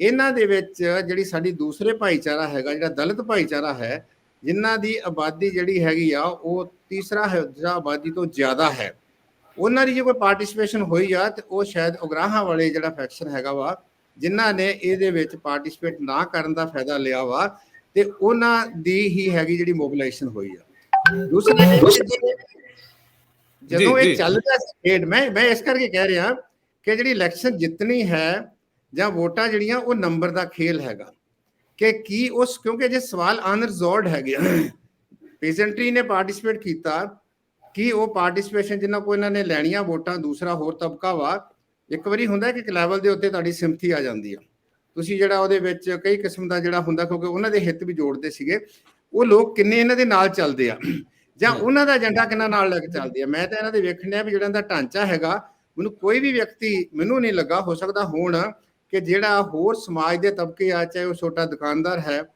ਚਾਹੇ ਉਹ ਜਿਹੜਾ ਇਹਨਾਂ ਦਾ ਦੂਸਰਾ ਆਪਣਾ ਦਲਿਤ ਭਾਈਚਾਰਾ ਉਹਦੇ ਵਿੱਚੋਂ ਹੈ, ਜਾਂ ਕੋਈ ਹੋਰ ਛੋਟਾ ਜਿਹੜਾ ਆਪਣਾ ਬਿਜ਼ਨਸਮੈਨ ਹੈ ਉਹਦੇ ਵਿੱਚੋਂ ਹੈ, ਤੋ ਜੇ ਉਹ ਉਹਨਾਂ ਦੇ ਨਾਲ ਨਹੀਂ ਹੈ, ਕਿਉਂਕਿ 34 ਸੀਟਾਂ ਇੱਥੇ ਰਿਜ਼ਰਵ ਸੀਟਸ ਹੈਗੀਆਂ ਪੰਜਾਬ ਦੇ ਵਿੱਚ, ਉਹਨਾਂ ਲਈ ਇਹ ਬੰਦੇ ਕਿੱਥੋਂ ਲੈ ਕੇ ਆਉਣਗੇ? ਸਿਰਫ ਬੰਦੇ ਖੜੇ ਕਰਨਾ, ਮੈਂ ਲਿਖਿਆ ਸੀ ਉਹਦੇ ਵਿੱਚ, ਚੋਣਾਂ ਲੜਨਾ ਕੋਈ ਬਹੁਤ ਵੱਡੀ ਗੱਲ ਨਹੀਂ ਹੈ, ਇਹ ਡੈਮੋਕ੍ਰੈਟਿਕ ਪ੍ਰੋਸੈਸ ਸਾਡਾ ਅਲਾਓ ਕਰਦਾ, ਤੁਸੀਂ ਚੋਣਾਂ ਲੜ ਲਓ, ਪਰ ਚੋਣਾਂ ਜਿੱਤਣੀਆਂ ਇੱਕ ਬਹੁਤ ਵੱਡਾ ਜਿਹੜਾ ਹੁੰਦਾ ਵਾ, ਇੱਕ ਬਹੁਤ ਵੱਡਾ ਟਾਰਗੇਟ ਹੁੰਦਾ, ਖਾਸ ਕਰਕੇ ਜਦੋਂ ਤੁਹਾਡੇ ਸਾਹਮਣੇ ਰਵਾਇਤੀ ਪਾਰਟੀਆਂ ਖੜੀਆਂ ਹੋਣ, ਜਾਂ ਜਦੋਂ ਤੁਹਾਡੇ ਸਾਹਮਣੇ ਆਪਾਂ ਨੂੰ ਲੱਗਦਾ ਹੈ ਕਿ ਜਿਹੜੀ ਖਾਨ ਸਾਹਿਬ ਦੀ ਗੱਲ ਨਾਲ ਮੈਂ ਸਹਿਮਤ ਹੁੰਦਾ ਕਿ ਸਿੰਪਥੀ ਜਿਹੜੀ ਹੈਗੀ ਆ ਉਹ ਆਮ ਆਦਮੀ ਪਾਰਟੀ ਦੇ ਨਾਲ ਅੰਦਰੋਂ ਲੋਕੀ ਹੈਗੇ ਆ।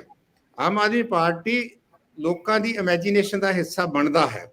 ਹੁਣੇ ਕੀਤੇ ਇੱਕ ਸਟੱਡੀ ਦੇ ਵਿੱਚ ਵੱਡੀ ਗਿਣਤੀ ਦੇ ਵਿੱਚ, ਮੈਂ ਕੋਟ ਨਹੀਂ ਕਰੂੰਗਾ ਕਿਉਂਕਿ I not supposed to quote, Aam Aadmi Party ਨੂੰ ਹੈ ਜਿਹੜਾ ਖਾਸ ਕਰਕੇ ਸਾਡੀ ਯੰਗ ਜਿਹੜਾ ਵੋਟਰ ਹੈਗਾ, ਯੂਥ ਜਿਹੜਾ ਹੈਗਾ ਵਾ, ਉਹਦੇ ਵਿੱਚ ਵੱਡੀ ਗਿਣਤੀ ਦੇ ਵਿੱਚ ਲੋਕ ਜਿਹੜੇ ਆ ਉਹ ਆਮ ਆਦਮੀ ਪਾਰਟੀ ਨੂੰ ਪ੍ਰੈਫਰ ਕਰਨ ਡਏ ਆ।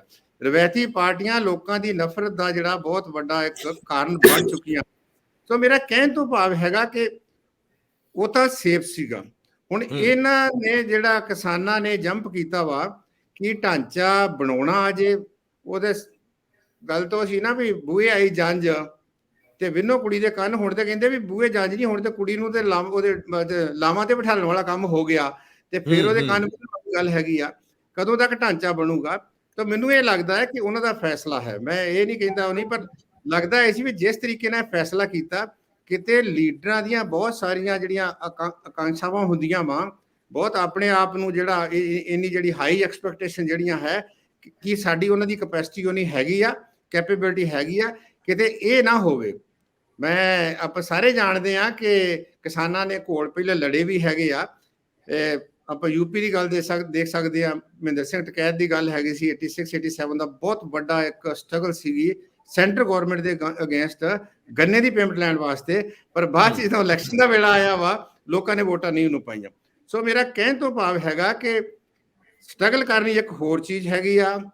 ਹਾਂ, ਸਟਰਗਲ ਨੂੰ ਤੁਸੀਂ ਹੋਰ ਜ਼ਿਆਦਾ ਸਟਰੋਂਗ ਕਰੋ, ਲੋਕ ਤੁਹਾਨੂੰ ਆਣ ਕੇ ਕਹਿਣ ਤੁਸੀਂ ਜਿਹੜਾ ਹੈਗਾ ਵਾ ਇਸ ਪਾਸੇ ਵੱਲ ਆਓ। ਮੈਨੂੰ ਲੱਗਦਾ ਵੀ ਲੋਕਾਂ ਦੇ ਕਹਿਣ ਤੋਂ ਪਹਿਲਾਂ ਹੀ ਇਹਨਾਂ ਲੀਡਰਾਂ ਨੇ ਡਿਸਾਈਡ ਕਰ ਲਿਆ। ਇਹਨਾਂ ਨੂੰ ਮੁਬਾਰਕ ਕਿ ਅਸੀਂ ਇਲੈਕਸ਼ਨ ਲੜ ਕੇ ਕੀ ਕਰ ਲਵਾਂਗੇ। ਮੈਨੂੰ ਨਹੀਂ ਲੱਗਦਾ ਕਿ ਜੇ ਇਹ ਪਹਿਲੀ ਤਾਂ ਗੱਲ ਤਾਂ ਇਹ ਆ, ਮੈਂ ਸਟਿਲ ਆਈ ਐਮ ਡਾਊਟਫੁਲ ਕਿ ਇਹ ਠੀਕ ਆ ਕਿ ਪਿੰਡਾਂ 'ਚ ਲੋਕੀ ਧਿਰ ਬੈਠੇ ਆ ਕਿ ਕਿਤੇ ਉਹ ਨਾ ਹੋਵੇ ਕਿ ਉਹ ਜਿੱਦਾਂ ਹੁੰਦਾ ਵੀ ਉਸ ਪਾਸੇ ਵੱਲੋਂ ਵੀ ਗਏ ਤੇ ਉਸ ਪਾਸੇ ਵੱਲੋਂ ਵੀ ਗਏ ਤੇ ਮੁੜ ਕੇ ਜਿਹੜੀ ਖਾਸ ਕਰਕੇ ਜਿੰਨਾ ਖੱਟਿਆ ਵਟਿਆ ਹੈਗਾ ਵਾ ਉਹਦੇ ਉੱਤੇ ਵੀ ਕਿੰਤੂ ਪਰੰਤੂ ਸ਼ੁਰੂ ਹੋ ਜਾਵੇ। ਸੋ ਇਹ ਵੱਡਾ ਸਾਰਿਆਂ ਲਈ ਆ। ਜੀ ਉਹ ਕਹਿੰਦੇ ਹੁੰਦੇ ਕਿ ਸ਼ਾਹ ਵੇਲਿਓਂ ਵੀ ਗਈ ਤੇ ਗੋਲਾਂ ਤੋਂ ਵੀ ਗਈ, ਪਿੰਡਾਂ ਦੀਆਂ ਇਹੋ ਜਿਹੀਆਂ ਗੱਲਾਂ ਹੁੰਦੀਆਂ। ਮੈਂ ਪ੍ਰੋਫੈਸਰ ਜਮਸ਼ੀਦ ਅਲੀ ਖਾਨ ਜੀ, ਮੈਂ ਨਹੀਂ ਸਮਝਦਾ ਕਿ ਮੈਨੂੰ ਕੋਈ ਸਵਾਲ ਕਰਨ ਦੀ ਲੋੜ ਆ। ਜੋ ਪ੍ਰੋਫੈਸਰ ਜਗਰੂਪ ਸਿੰਘ ਸੇਖੋਂ ਜੀ ਨੇ ਕਿਹਾ, ਹੁਣ ਇਹਨੂੰ ਜੇ ਤੁਸੀਂ ਅੱਗੇ ਵਧਾਉਣਾ ਤਾਂ ਕਿਵੇਂ ਵਧਾਓਗੇ? ਕਿਉਂਕਿ ਸਵਾਲ ਹੀ ਇੰਨੇ ਉਹਨਾਂ ਨੇ ਖੜੇ ਕਰ ਦਿੱਤੇ ਆ। ਮੇਰੇ ਖਿਆਲ ਲੱਗਾ ਸੇਖੋਂ ਸਾਹਿਬ ਨੇ ਬੜੇ ਵਿਸਥਾਰ ਦੇ ਵਿੱਚ ਸਾਰਾ ਕੁਝ ਦੱਸਿਆ, ਬੜੀ ਅੱਛੀਆਂ ਗੱਲਾਂ ਹੋਈਆਂ ਨੇ। ਔਰ ਸੰਯੁਕਤ ਸਮਾਜ ਜਿਹੜਾ ਸਮਾਜ ਮੋਰਚਾ ਹੈ ਉਹਦੀਆਂ ਆਪਾਂ ਲਿਮਿਟੇਸ਼ਨਸ ਦੀ ਜ਼ਰੂਰ ਉਹਨਾਂ ਨੂੰ ਧਿਆਨ ਦੇ ਵਿੱਚ ਰੱਖੀਏ। ਜਦ ਉਹਨਾਂ ਦੇ ਪ੍ਰੋਸਪੈਕਟਸ ਦੀ ਗੱਲ ਆਉਂਦੀ ਹੈ ਕਿ ਇਲੈਕਸ਼ਨ ਦੇ ਵਿੱਚ ਕੀ ਹੋਣ ਜਾ ਰਿਹਾ ਹੈ, ਸੰਯੁਕਤ ਸਮਾਜ ਮੋਰਚਾ ਇਹਦੇ 'ਚ ਕੋਈ ਦੋ ਰਾਏ ਨਹੀਂ, ਸਾਰਿਆਂ ਨੂੰ ਪਤਾ ਹੈ ਕਿ ਇੱਕ ਹੈਟਰੋਜੇਨੀਅਸ ਗਰੁੱਪ ਹੈ। ਇਹਦੇ 'ਚ ਰਾਈਟਿਸਟ ਵੀ ਹੈਗੇ, ਇਹਦੇ 'ਚ ਲੈਫਟਿਸਟ ਵੀ ਹੈਗੇ, ਇਹਦੇ 'ਚ ਅਲੱਗ ਵਿਚਾਰਧਾਰਾਵਾਂ ਵਾਲੇ ਲੋਕ ਹੈਗੇ। ਔਰ ਜਿਹੜਾ ਇਲੈਕਸ਼ਨ ਲੜਨ ਦਾ ਫੈਸਲਾ ਕੀਤਾ ਹੈ ਉਹ ਵੀ 32 ਦੇ ਵਿੱਚੋਂ ਪਹਿਲਾਂ 22 ਕਹਿੰਦੇ ਸੀ, ਹੁਣ ਸੇਖੋਂ ਸਾਹਿਬ ਨੇ ਦੱਸਿਆ ਕਿ 18 19 ਹੋਈ ਹੈਗੀਆਂ। ਔਰ ਉਹ 18 19 ਨੂੰ ਵੀ ਆਪਾਂ ਛੱਡ ਦਈਏ, ਜੋਗਿੰਦਰ ਸਿੰਘ ਉਗਰਾਹਾਂ ਦੀ ਜਿਹੜਾ ਗਰੁੱਪ ਹੈ, ਉਗਰਾਹਾਂ ਗਰੁੱਪ, ਮੈਂ ਕਿਉਂਕਿ ਉਸ ਏਰੀਏ ਨੂੰ ਬਿਲੋਂਗ ਕਰਦਾ, ਉਗਰਾਹਾਂ ਸਾਹਿਬ ਨਾਲ ਮੇਰਾ ਠੀਕ ਹੈ ਤੇ ਗੱਲਬਾਤ ਵੀ ਹੁੰਦੀ ਰਹਿੰਦੀ ਹੈ। ਜੋ ਇਨਫਲੂਐਂਸ ਜੋਗਿੰਦਰ ਸਿੰਘ ਉਗਰਾਹਾਂ ਦਾ ਹੈ ਕਿਸਾਨਾਂ ਦੇ ਵਿੱਚ, ਉਹ ਮੇਰਾ ਖਿਆਲ ਇਹਨਾਂ ਚੋਂ ਕਿਸੇ ਲੀਡਰ ਦਾ ਨਹੀਂ ਹੈ। ਔਰ ਜੋਗਿੰਦਰ ਸਿੰਘ ਉਗਰਾਹਾਂ ਦਾ ਅਲੱਗ ਰਹਿਣਾ, ਇਹ ਕਹਿਣਾ ਕਿ ਅਸੀਂ ਨਹੀਂ ਇਲੈਕਸ਼ਨ ਦੇ ਵਿੱਚ ਸਾਨੂੰ ਨਹੀਂ ਪਾਰਟਿਸਿਪੇਟ ਕਰਨਾ ਚਾਹੀਦਾ, ਨਾ ਹੀ ਅਸੀਂ ਕਿਸੇ ਨੂੰ ਕਹਿਣਾ ਕਿ ਕਿਸੇ ਨੂੰ ਵੋਟ ਪਾਓ, ਜਿੱਥੇ ਮਰਜ਼ੀ ਵੋਟ ਪਾਣ, ਇਹ ਗੱਲ ਹੈਗੀ ਮੋਰਚੇ ਨੂੰ ਇੰਟੈਕਟ ਰੱਖਣ ਵਾਲੀ। ਈਵਨ ਜਿਹੜੇ ਲੋਕ ਉਹਨਾਂ ਦੇ ਨਾਲ ਵੀ ਲੱਗੇ, ਕੱਲ ਚੰਡੂਨੀ ਦੀ ਮੈਂ ਦੇਖ ਰਿਹਾ ਸੀ ਜੋ ਕਿਸਾਨ ਸੰਘਰਸ਼ ਸੰਮਤੀ ਹੈ, ਉਹਦੇ ਵੀ ਡਿਫਰੈਂਸਿਸ ਆ ਗਏ ਸਾਹਮਣੇ। ਉਹ ਕਹਿੰਦਾ ਸਾਨੂੰ ਸਾਰੀਆਂ ਹੀ 9 ਸੀਟਾਂ ਦੇ ਰਹੇ ਹੈਗੇ ਤੇ ਇਹਦੇ ਨਾਲ ਸਾਡਾ ਕੀ ਬਣਨਾ? ਅਸੀਂ ਤਾਂ ਇਹਨਾਂ ਤੋਂ ਪਹਿਲਾਂ ਦੀ ਜਥੇਬੰਦੀ ਬਣਾਈ ਬੈਠੇ ਹਾਂ, ਘੱਟੋ ਘੱਟ 25 ਸੀਟਾਂ ਸਾਨੂੰ ਚਾਹੀਦੀਆਂ। ਜੇ ਨਹੀਂ ਸਾਡੀ ਗੱਲ ਮੰਨਣਗੇ ਤਾਂ 117 ਦੀਆਂ 17 ਤੇ ਅਸੀਂ ਵੀ ਲੜਾ ਦੇਣੇ। ਤਾਂ ਇਹ ਜਿਹੜੀਆਂ ਚੀਜ਼ਾਂ ਹੈਗੀਆਂ, ਬਿਲਕੁਲ ਸੇਖੋਂ ਸਾਹਿਬ ਨੇ ਠੀਕ ਕਿਹਾ। ਵੈਸੇ ਮੈਨੂੰ ਵੀ ਲੱਗਦਾ ਹੈ ਕਿ ਇਹਨਾਂ ਤੋਂ 117 ਕੈਂਡੀਡੇਟ ਪਹਿਲੇ ਖੜੇ ਕਰਨੇ ਬੜੇ ਔਖੇ ਹੋ ਜਾਣੇ, ਚਿਹਰੇ ਲੱਭਣੇ, ਜਿਹੜੇ ਕਲਾਕਾਰ, ਜਿਹੜੇ ਸਿੰਗਰ, ਜਿਹੜੇ ਹੋਰ ਸੀ। ਇਹ ਠੀਕ ਹੈ ਕਿ ਸਟਰਗਲ ਦੇ ਟਾਈਮ ਇਹਨਾਂ ਦੇ ਨਾਲ ਸੀ, ਉਹਨਾਂ ਨੂੰ ਵੀ ਇੱਕ ਵੱਡਾ ਪਲੇਟਫਾਰਮ ਮਿਲਿਆ ਹੋਇਆ ਸੀ ਜਿੱਥੋਂ ਜਾ ਕੇ ਆਪਣੇ ਉਹ ਵੀ ਚਲਾ ਸਕਦੇ ਸੀ ਪ੍ਰੋਫੈਸ਼ਨ ਦਾ। ਲੇਕਿਨ ਇਲੈਕਸ਼ਨਾਂ ਦੇ ਵਿੱਚ ਇਹਨਾਂ ਨਾਲ ਖੜੇ ਹੋਣਗੇ, ਮੈਨੂੰ ਨਹੀਂ ਲੱਗਦਾ ਕਿ ਬਹੁਤ ਲਾਰਜ ਸਕੇਲ ਦੇ ਵਿੱਚ ਕੋਈ ਇਹਨਾਂ ਨੂੰ ਸਪੋਰਟ ਮਿਲਣ ਵਾਲੀ ਹੈ। ਤੇ ਆਮ ਆਦਮੀ ਪਾਰਟੀ ਇੱਕ ਪਹਿਲਾਂ ਹੀ ਐਸਟੈਬਲਿਸ਼ਡ ਪਾਰਟੀ ਹੈ। ਹਾਲਾਂਕਿ ਆਮ ਆਦਮੀ ਪਾਰਟੀ ਦੇ ਬਾਰੇ ਵੀ ਜੋ ਸਰਵੇ ਆ ਰਹੇ ਹਨ ਜਾਂ ਸੇਖੋਂ ਸਾਹਿਬ ਜੋ ਕਹਿ ਰਹੇ ਹਨ ਕਿ ਬੜਾ ਸਮਰਥਨ ਹੈ, ਮੈਂ ਹਾਲਾਂਕਿ ਉਸ ਚੀਜ਼ ਨਾਲ ਐਗਰੀ ਨਹੀਂ ਕਰਦਾ, ਕਿਉਂਕਿ ਮੈਂ ਇੱਕ ਪ੍ਰੋਸੈਸ ਦੇ ਵਿੱਚ ਦੇਖਿਆ ਆਮ ਆਦਮੀ ਪਾਰਟੀ ਨੂੰ ਕਿ 14 ਦੇ ਵਿੱਚ ਉਹਦੀ ਕੀ ਪੋਜੀਸ਼ਨ ਸੀ, 19 ਦੇ ਵਿੱਚ ਕੀ ਪੋਜੀਸ਼ਨ ਸੀ। 14 ਦੇ ਵਿੱਚ 33 ਸੀਟਾਂ ਤੇ ਲੀਡ ਕੀਤਾ ਸੀ ਲੋਕ ਸਭਾ ਦੇ ਵਿੱਚ, ਜੇ ਅਸੈਂਬਲੀ ਦੇ ਵਿੱਚ ਕਨਵਰਟ ਕਰੀਏ। 17 ਦੇ ਵਿੱਚ ਆਉਂਦੇ ਨੇ 20 ਤੇ ਰਹਿ ਗਏ। ਔਰ ਜੋ 19 ਦੇ ਵਿੱਚ ਉਹਨਾਂ ਦੀ ਪਰਫਾਰਮੈਂਸ ਸੀ ਲੋਕ ਸਭਾ ਇਲੈਕਸ਼ਨ ਦੇ ਵਿੱਚ, ਤੁਸੀਂ ਰੰਧਾਵਾ ਸਾਹਿਬ ਹੈਰਾਨ ਹੋ ਜਾਓਗੇ। ਸ਼ਾਇਦ ਸੇਖੋਂ ਸਾਹਿਬ ਨੇ ਪਤਾ ਨਹੀਂ ਉਹ ਚੀਜ਼ ਨੂੰ ਐਨਾਲਾਈਜ਼ ਕੀਤਾ ਕਿ ਨਹੀਂ ਕੀਤਾ। ਜੇ ਅਸੀਂ 2019 ਦੀਆਂ ਲੋਕ ਸਭਾ ਇਲੈਕਸ਼ਨਸ ਨੂੰ ਅਸੈਂਬਲੀ ਦੇ ਵਿੱਚ ਕਨਵਰਟ ਕਰੀਏ ਤਾਂ 117 ਦੇ ਵਿੱਚੋਂ ਸਿਰਫ 7 ਸੀਟਾਂ ਤੇ ਲੀਡ ਸੀ ਆਮ ਆਦਮੀ ਪਾਰਟੀ ਦੀ, 2 ਤੇ ਰਨਰ ਅਪ ਸੀ, 31 ਤੇ ਨੰਬਰ 3 ਤੇ ਸੀ, ਔਰ 77 ਸੀਟਾਂ ਐਸੀਆਂ ਸੀ 77 ਜਿਨ੍ਹਾਂ ਦੇ ਵਿੱਚ ਤੀਸਰੇ ਨੰਬਰ ਤੇ ਵੀ ਨਹੀਂ ਸੀ ਆਮ ਆਦਮੀ ਪੋਲੀਟੀਕਲ ਪਾਰਟੀ। ਔਰ ਜਿਹੜਾ ਵੋਟ ਬੈਂਕ ਸ਼ੇਅਰ ਹੈ ਉਹ 25 ਪੁਆਇੰਟ ਕੁਛ ਤੋਂ ਘਟ ਕੇ ਸਾਰਾ 7% ਤੇ ਆ ਗਿਆ। ਮਤਲਬ 2019 ਤੋਂ ਬਾਅਦ ਕਿਹੜੀ ਐਸੀ ਇੰਪਰੂਵਮੈਂਟ ਹੈ ਆਮ ਆਦਮੀ ਪਾਰਟੀ ਦੇ ਵਿੱਚ, ਮੈਨੂੰ ਨਹੀਂ ਸਮਝ ਆਈ।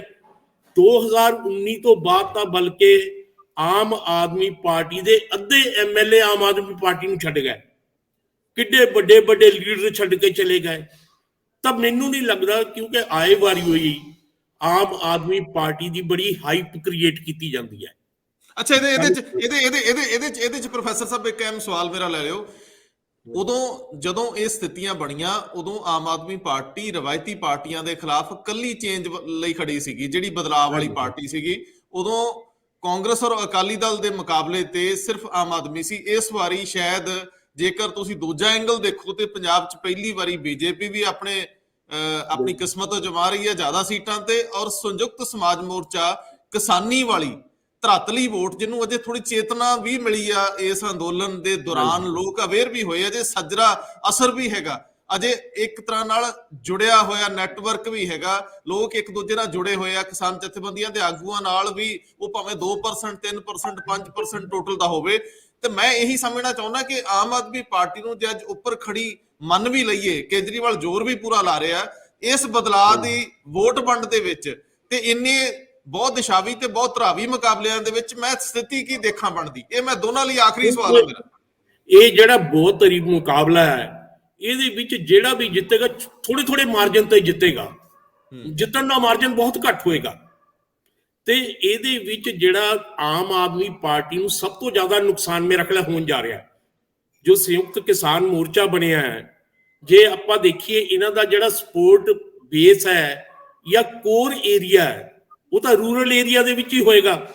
ਕਿਉਂਕਿ ਪੰਜਾਬ ਦੀਆਂ ਆਪਾਂ ਜੇ 117 ਸੀਟਾਂ ਦਾ ਮੈਂ ਤਾਂ ਸਾਰਾ ਪ੍ਰੋਫਾਈਲ ਕੱਢਿਆ ਹੋਇਆ ਹੈ, ਸੋਸ਼ਲ ਪ੍ਰੋਫਾਈਲ, ਤਕਰੀਬਨ 40 ਤੋਂ 45 ਤਾਂ ਐਸੀਆਂ ਸੀਟਾਂ ਹੈਗੀਆਂ ਜਿੱਥੇ ਹਿੰਦੂ ਇਨਫਲੂਐਂਸ ਵਾਲੀਆਂ ਹੈਗੀਆਂ। ਔਰ ਹਜੇ ਵੀ ਜੇ ਅਸੀਂ ਜਿਹੜੇ ਕਿਸਾਨ ਜਥੇਬੰਦੀਆਂ ਹੈਗੀਆਂ, ਇਹਨਾਂ ਦੇ ਲੀਡਰਸ਼ਿਪ ਦਾ ਪ੍ਰੋਫਾਈਲ ਦੇਖ ਲਈਏ ਤਾਂ ਮੇਰਾ ਖਿਆਲ ਸਿਰਫ ਇੱਕ ਨੂੰ ਛੱਡ ਕੇ ਬਾਕੀ ਸਾਰੀ ਦੀ ਸਾਰੀ ਸਿੱਖ ਲੀਡਰਸ਼ਿਪ ਹੈ ਔਰ ਜੱਟ ਸਿੱਖ ਲੀਡਰਸ਼ਿਪ ਹੈ। ਇਹਨਾਂ ਦਾ ਸਪੋਰਟ ਤਾਂ ਉੱਥੇ ਹੀ ਕਨਫਾਈਨ ਰਹਿਣਾ ਨਾ। ਔਰ ਰੂਰਲ ਏਰੀਆ ਦੇ ਵਿੱਚ, ਮਾਲਵਾ ਦੇ ਵਿੱਚ, ਕਿਉਂਕਿ ਇਹ ਵੀ ਮਾਲਵਾ ਦੇ ਵਿੱਚ ਹੀ ਸਪੋਰਟ ਕਲੇਮ ਕਰਦੇ ਨੇ ਤੇ ਆਮ ਆਦਮੀ ਪਾਰਟੀ ਦਾ ਵੀ ਸਪੋਰਟ, ਉੱਥੇ ਜਿਹੜਾ ਇੱਕ ਦੂਜੇ ਦੀ ਕਾਟ ਹੋਣੀ ਹੈ, ਉਹਦੇ ਨਾਲ ਬਲਕਿ ਹੋਰ ਸਭ ਤੋਂ ਜ਼ਿਆਦਾ ਜੇ ਨੁਕਸਾਨ ਹੋਣਾ। ਵੈਸੇ ਤਾਂ ਜਿਹੜਾ ਕਿਸਾਨ ਮੋਰਚਾ ਹੈ, ਇਹਦਾ ਸਪੋਰਟ ਬੇਸ ਕਲੈਸ਼ ਕਰਦਾ, ਅਕਾਲੀਆਂ ਨਾਲ ਵੀ ਕਰਦਾ ਰੂਰਲ ਏਰੀਆ ਦੇ ਵਿੱਚ, ਕੁਝ ਕਾਂਗਰਸ ਨਾਲ ਵੀ ਕਰਦਾ, ਪਰ ਜਿਹੜੀਆਂ ਪਿੱਛੇ ਜੋ ਸਮਰਥਨ ਮਿਲਦਾ ਰਿਹਾ ਹੈ ਆਮ ਆਦਮੀ ਪਾਰਟੀ ਨੂੰ, ਉਹ ਰੂਰਲ ਏਰੀਆ ਦੇ ਵਿੱਚ, ਮਾਲਵਾ ਦੇ ਵਿੱਚ ਬਹੁਤ ਮਿਲਦਾ ਰਿਹਾ।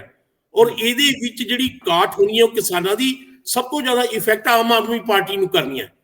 ਐਸੀ ਹਾਲਾਤ ਦੇ ਵਿੱਚ ਮੈਨੂੰ ਲੱਗਦਾ ਹੈ ਕਿ ਕਿਸਾਨ ਸ਼ਾਇਦ ਆਪਣਾ ਤਾਂ ਕੁਝ ਨਾ ਸਵਾਰ ਸਕਣ, ਪਰ ਆਮ ਆਦਮੀ ਪਾਰਟੀ ਦਾ ਵੱਡੇ ਪੱਧਰ ਤੇ ਉਹ ਨੁਕਸਾਨ ਕਰ ਸਕਦੇ ਹੈਗੇ। ਜੀ ਪ੍ਰੋਫੈਸਰ ਸੇਖੋਂ ਸਾਹਿਬ, ਜੀ ਕੋਈ ਗੱਲ ਕਰ ਰਹੇ ਤੁਸੀਂ ਜ਼ਰੂਰ। ਔਰ ਇਹ ਹੋਣਾ ਹੈ ਕਿ ਬਿਲਕੁਲ ਜਿਵੇਂ ਆਪਾਂ ਪਹਿਲਾਂ ਵੀ ਗੱਲ ਕਰਦੇ ਹਾਂ ਕਿ ਫਰੈਗਮੈਂਟਡ ਜਿਹੜਾ ਹੈਗਾ ਉਹ ਵਰਡਿਕਟ ਆਣਾ ਹੈ, ਜਿਹਦੇ ਵਿੱਚ ਕਿਸੇ ਇੱਕ ਪਾਰਟੀ ਦੀ ਸਰਕਾਰ ਦਾ ਬਣਨ ਦੀ ਕੋਈ ਪੋਸੀਬਿਲਿਟੀ ਨਹੀਂ ਜੀ। ਅਲਟੀਮੇਟਲੀ ਪੋਜੀਸ਼ਨ ਦੀ ਤਰਫ ਜਾਣਾ ਹੈ, ਥੋੜੀਆਂ ਥੋੜੀਆਂ ਸੀਟਾਂ ਸਾਰਿਆਂ ਨੂੰ ਆ ਜਾਣਗੀਆਂ।